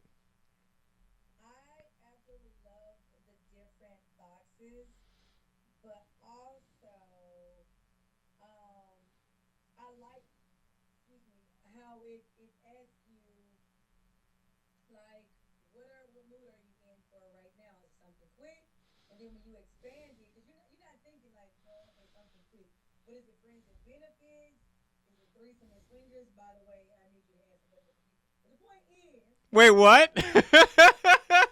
Wait, what? I need you to add some better looking people. See, they No, these are real people though. These are like I know. beta testers and things like that.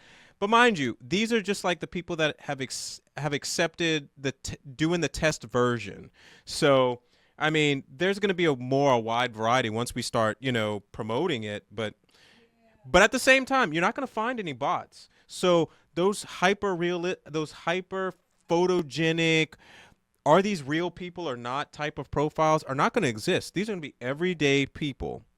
This is every day what you get. But what I also like, when you go into like what mood, and then it lets you know, like the drop down lets you know, like something like casual, whatever it is, like 420 or whatever. It it's like a little box that comes up, and it'll let you know what it gives a full synopsis of what you're about to enter. The info modal. Yeah, the modal that says what to expect, because once again, I might say a friend with benefit, and maybe to me a friend with benefit is somebody that pays for all my stuff. Some Exactly. people, what I learned friends with benefits was, and literally that's what I thought what a friend with benefits was somebody that just paid for everything. That's a sugar daddy though, or a sugar mama. Yeah. But what I learned friends with benefit was, oh no, this is a friend that I just go hang out with and every once in a while I fuck.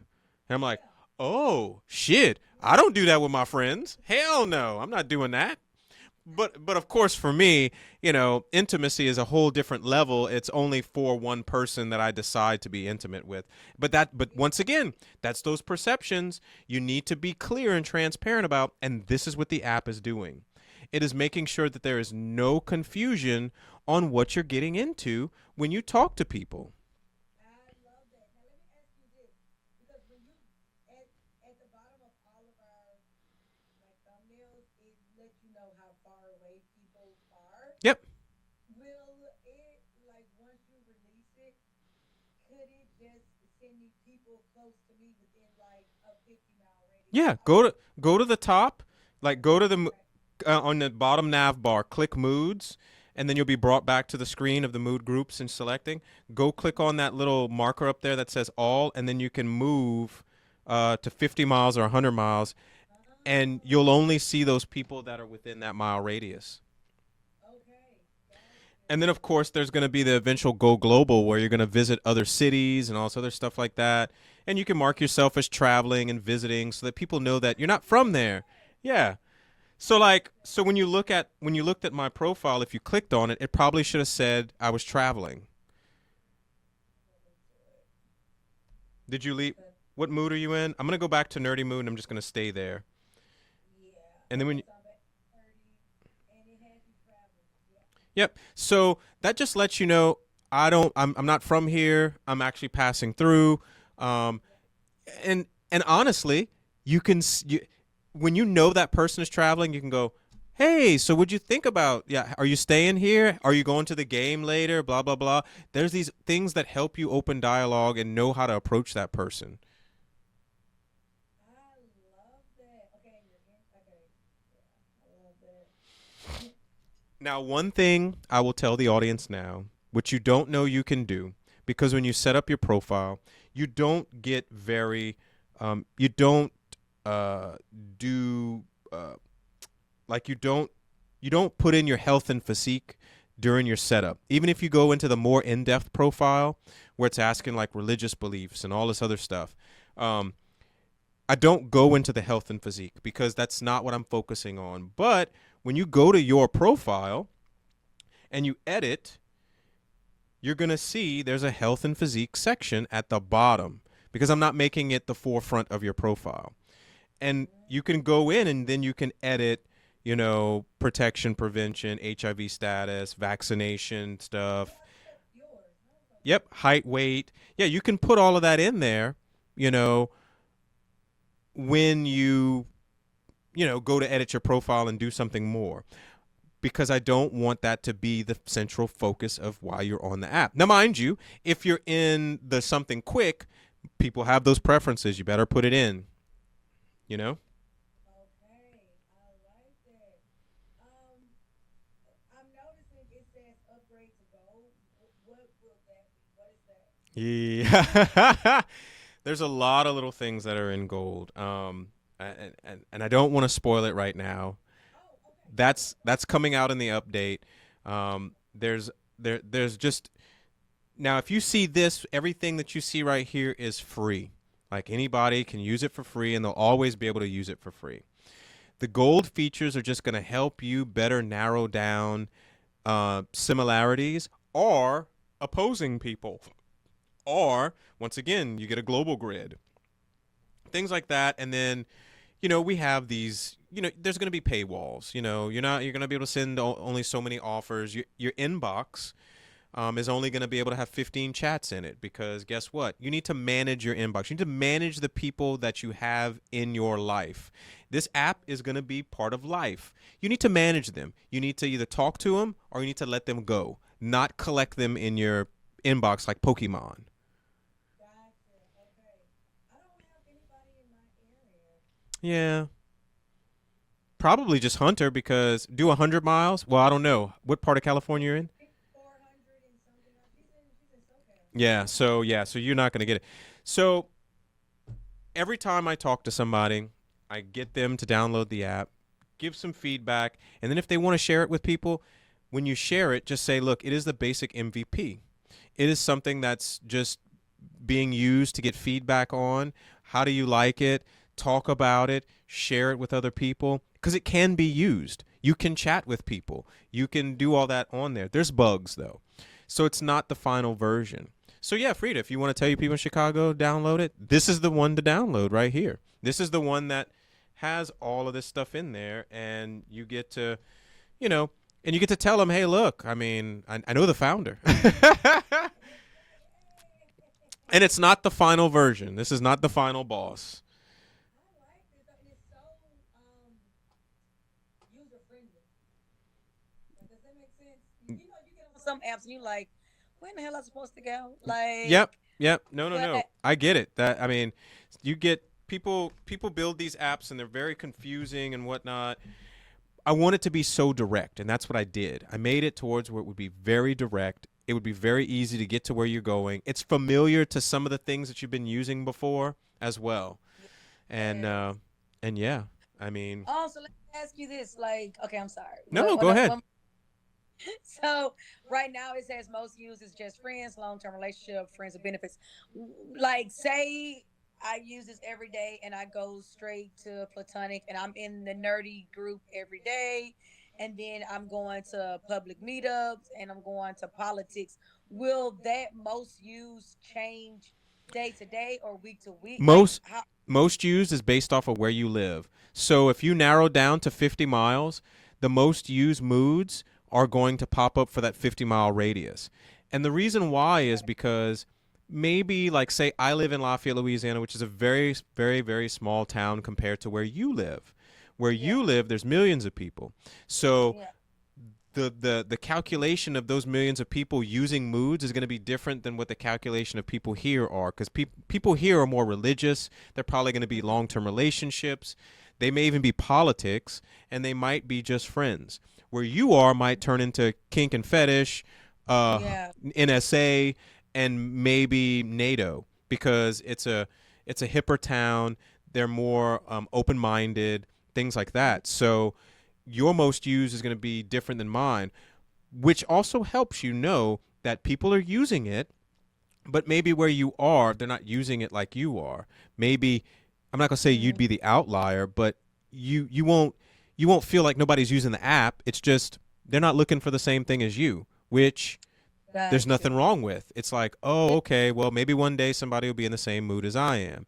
And then when you go to a different city, maybe I hate to say it, maybe you were in the mood for love at home, but you're not trying to have love in a Exactly. city far away. So you're gonna go hook up, and you're gonna be in that culture. You're gonna be doing what the people are doing the most there, and that's how those moods are gonna formulate. I like that. I like that. So I'm assuming the global and statewide, since it has a lot, that will be for the gold So it might be upgrade. gold, it might be diamond. Gotcha. So Yep. we're the big is which is silver. This is the silver level, Well, there's no right? silver level. It's just gold and diamond and Got a regular freemium. So you would be considered a freemium user. You'd get to see everybody within a 100-mile radius. Now, when I do launch for the first time, probably, mm-hmm. no, not for the first time, it's for version one, I'll leave all unlocked probably for a month because while we're trying to build an audience, I don't want Mm-hmm. people to go into moods and feel like nobody's using it. So even if it Mm, shows somebody's 1,000 miles away, at least they know, oh, wow, cool, somebody in another city's using this. Oh, yeah. cool, somebody's here. And then when they go to the moods that are around, they got a ton of people. They're like, holy crap, this is where the party's at. So Okay. so I want it to have that feel that people are on there without doing what other apps do, which is generate bots. Because other apps generate bots to make it look like a lot of people are using them because that's how they want to get their traction. I'm not going to do that. I'm literally if my numbers suck and I only have 5,000 people nationwide, I suck and I only have 5,000 people nationwide until it grows. And Mm. I will continue doing this until it grows. Oh, I like that idea. I also like if you hit the grid, you can get like favorites, who viewed you, and how to block people. Yeah, yeah, yeah. Well,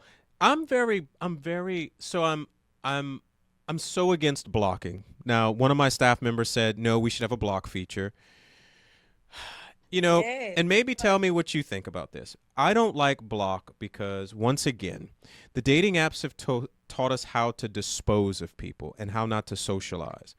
In a Mhm. social setting, you can't make a person disappear. Think about when we were young and we went to the club and the bar. There was Mhm. always people there you didn't like at the bar or the club, and you had Yes. to ignore them. And guess what you did? You dealt with it. And then you talked to the people you wanted to talk to. You see people in public all the time you don't like, you just don't interact with them. You cannot block them out of your life. So why are you doing it digitally? Because that's taking you away from understanding how humans interact. You can't make somebody disappear just because you don't want to see them. I see that point, but I think as a female on a dating app, even if I'm not looking for it as a for a dating app, I'm here for friends. I'm just here to meet friends. There's a lot of creepers out here that they don't understand the word no, Okay. and they will keep coming. Like the guy in the club that buy you that drink and think they could be with you all night, and you're like running from one end of the club to the next. Like, like leave me alone. It's one of those things. Let's talk about a feature then. So, which mood are you in? I'm on the main screen now because I just got out the. Okay. So this is what I'm going to do. I'm just going to send you an offer. Okay, Tell me when you get a notification. I got it. Okay. Go to the inbox. Don't do anything yet. So Okay. so go to the inbox where you had it. Mhm. And then when you let me see. I can't remember if you click on it or yeah, you've got to click on it, right? It's just showing that you have a new offer. Click on it and then decline it. Okay.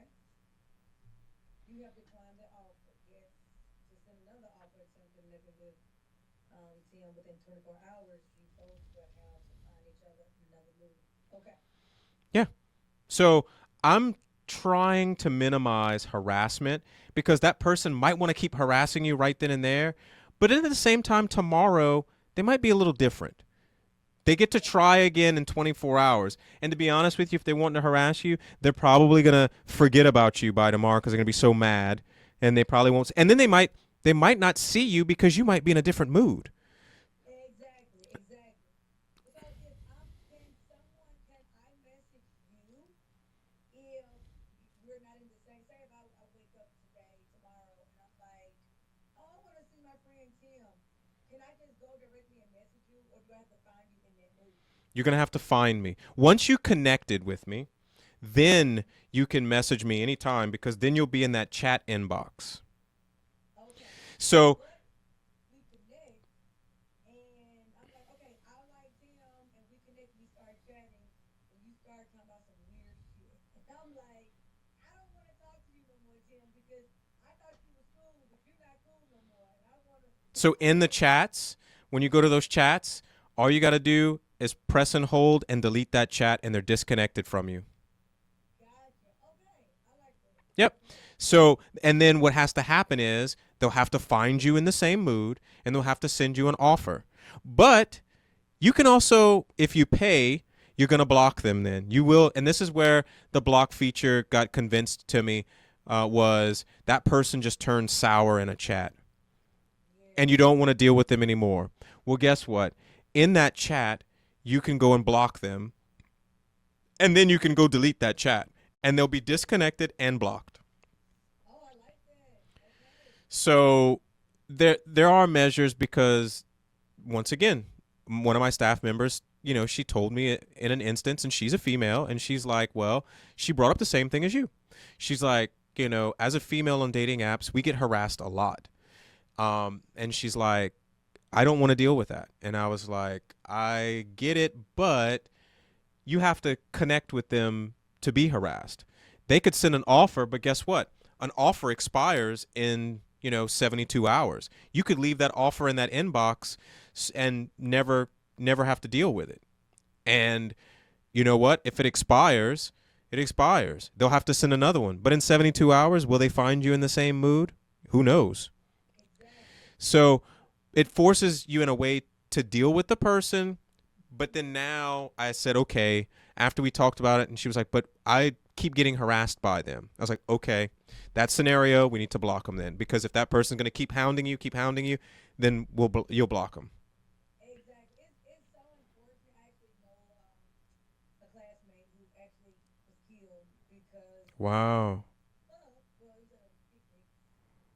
The guy didn't like the no when he asked for the number, and it's just like it's so scary. So even in my job, I carry a taser with me because people are weird out here. They're weird, you Now know. you do this. You do the same thing. You do things like because there's an app badge system in the app. Yeah. What you can do is you can report somebody, and when a person's been reported a few times, like when you looked at my profile, um, Okay, I too. wonder why it's not there anymore. Let me go back. Let me see if it's on Hunters. Oh wait, let me go back because I can't see you anymore because I changed my radius. Yeah, that's So fine. Let's go look at Hunter's profile. okay, let me go in.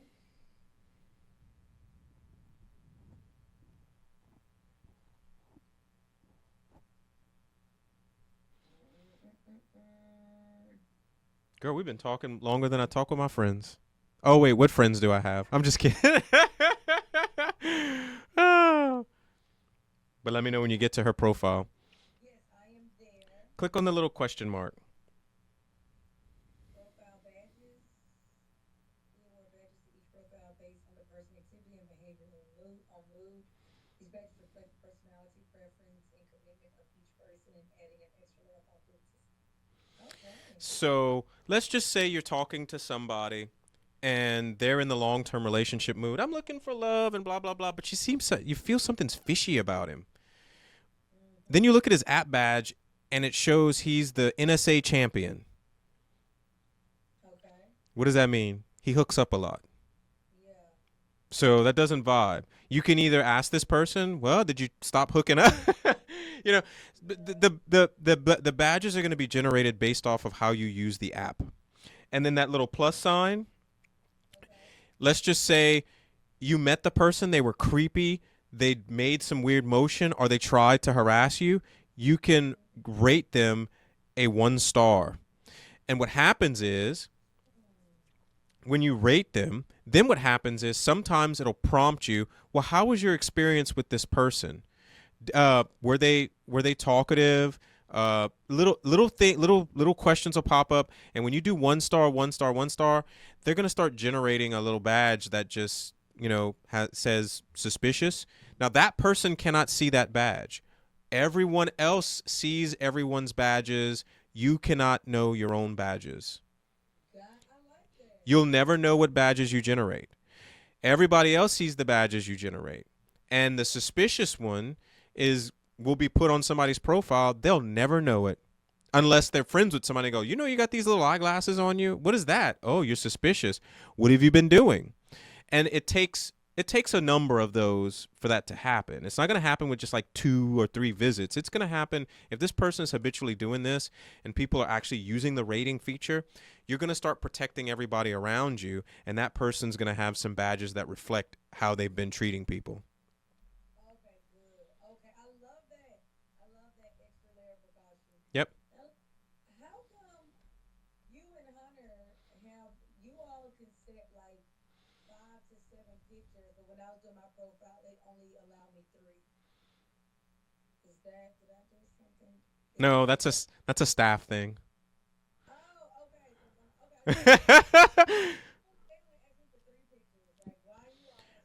I'm lying. It's not a staff thing. Go to profile. Go to edit profile. Click on the pencil in the upper right corner of that picture, and you can put 5 photos. I was pulling your chain about the needing to be a staff member.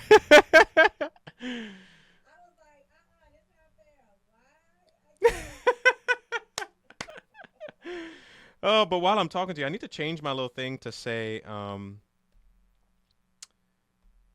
to why I can't. I gotta put on a new username. Founder, and then do done, and then save. And now I'm founder. I'm the founder of Mood Social and Dating.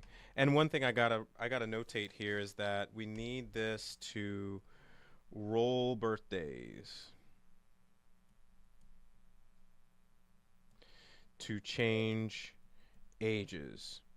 Because I'm 46, it's past August 23rd, and I'm still showing 45. So that's another bug that I just found talking to you. Because it didn't roll it. I mean, it's in there, it's in the system, and you cannot change your birthday once you put it in there. So like when you put your birthday, you cannot go back in and change your birthday and edit profile. You would have to delete your account and start a whole new one. Because your birthday never changes. Why would you change your birthday? Yeah. Yeah. Don't want people just making up birthdays. So yeah, I mean, your take on this, take that and share that with the people you know, and just let them know though that it's this app is it's not its infant stages, it's in its baby stages. Yeah. And it's not the full version that's going to get marketed once it gets marketed. But getting feedback from them is one. They could go find my profile, send me an offer. I'll accept it, and they can just talk to me, and they can tell Oh, me, they can give me feedback. Or when you go select profile, and then go to settings, and then click on that send us feedback thing, and it's going to bring up a Google form, a Google Doc form, and they can, fill that out and send that to me, and it goes to my database, and I look at that every often to see what people think about it, if they've got suggestions, if they got concerns, they think something's dumb, stuff okay. like that, and it's built into the app. Oh, yeah, I'm on it now. See, I'm in my settings, and Yep. you can link your social account, Apple, Google, But Facebook. right now, that's not working, and I'm honestly, that linking is just to log in. It's not to share. It's Oh, not to share okay. with anybody. We're not going to let people put their Snapchats and all this stuff like that. And honestly, Okay. the system, if you say Snapchat, it's going to not show up. Like when you type it, oh, come talk to me on Snapchat. Oh, nope. When they send it, it's going to say, come talk to me. Oh, so it can pull those words Yep. and oh, Yep. nice. Because I'm not here to promote other apps for you to go chat on. You're here Exactly. with intent. You're here to intentfully meet somebody and then go meet them in real life, not try to Yeah, port them to another app. I like that. You over here clicking away, clicking away. Look at Oh, you. you see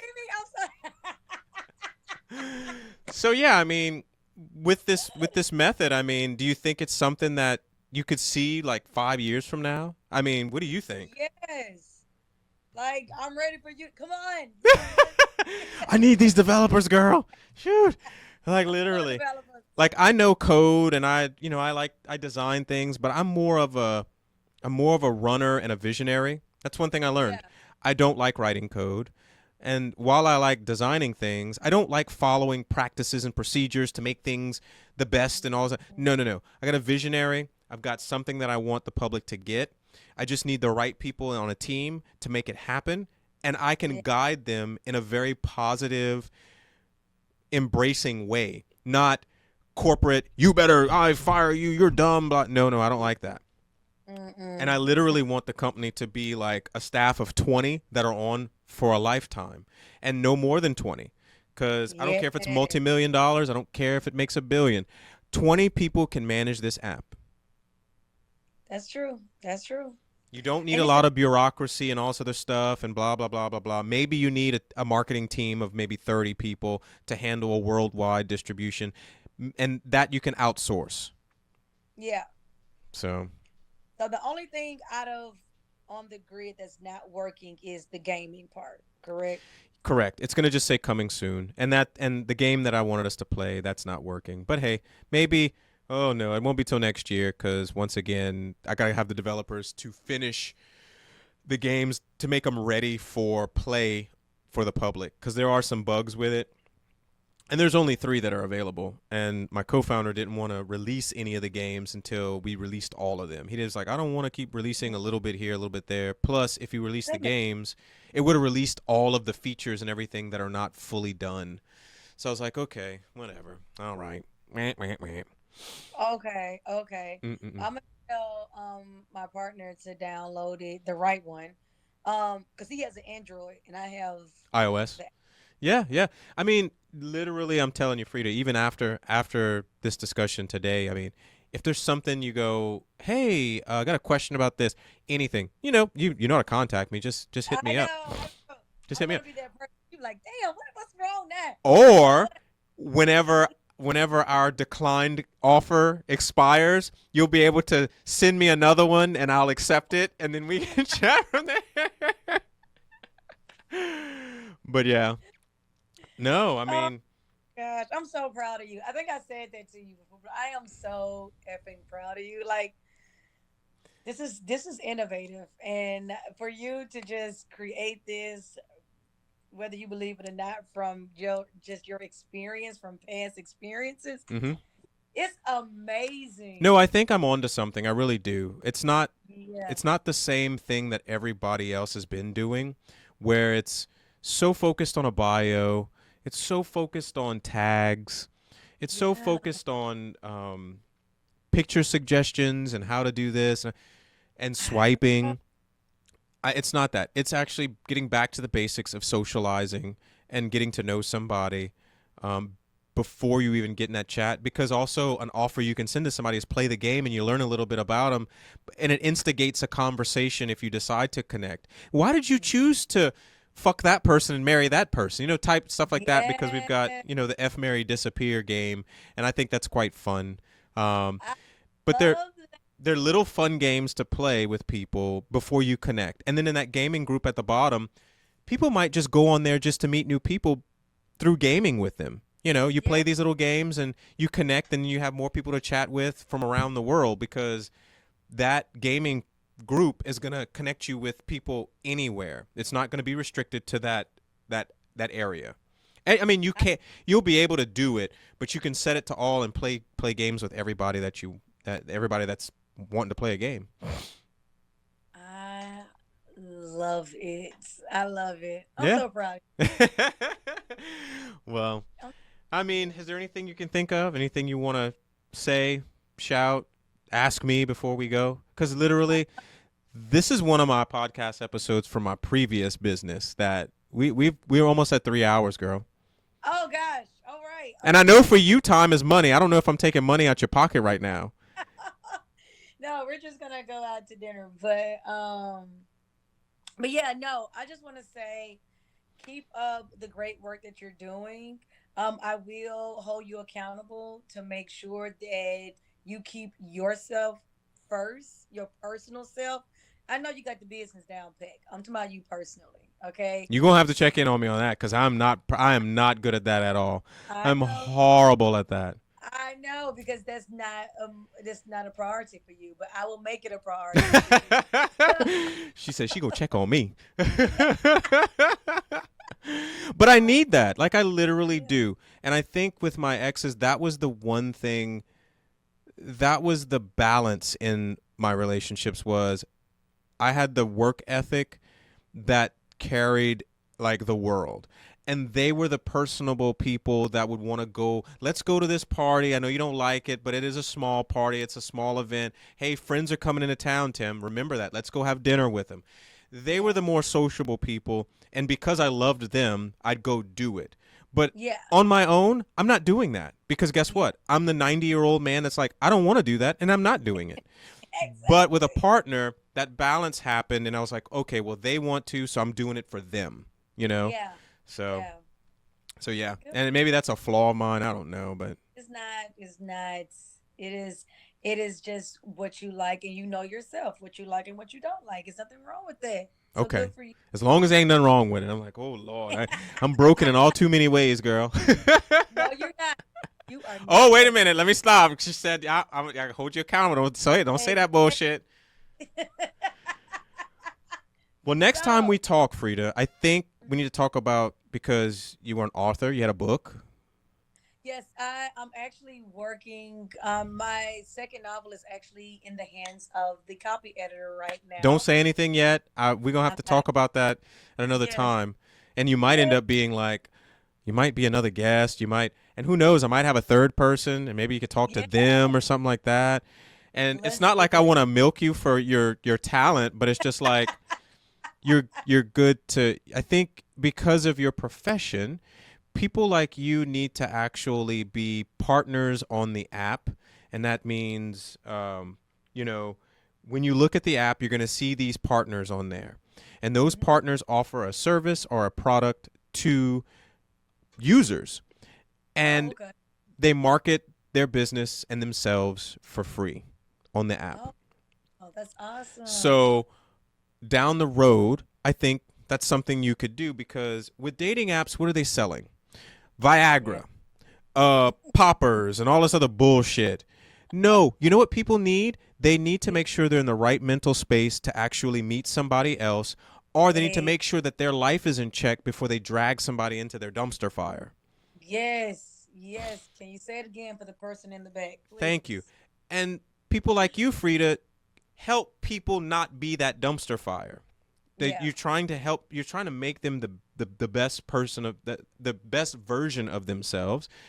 And that's the type of partners we want on the app. And I think in time, whenever it does version 1, I think I'm going to have you come on there and do it, and we're going to make Yeah. you a partner profile. And then, Lord, you're going to get them people, and you're going to have all kind of crazy people you're going to have to help, but that's when them commas start appearing in that account. Well, I don't know. You might got the commas, but oh well, the commas are heavier.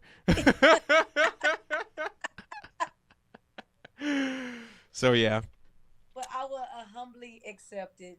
So, but yes, I appreciate you even having me on your podcast. Thank you so much. Thank you. And thank you for the work that you're doing to the world that you don't even know that, because right now it's in the infancy stage, but you don't even know what you're doing until like you said, 5 years from now, not even that long probably, but you're changing.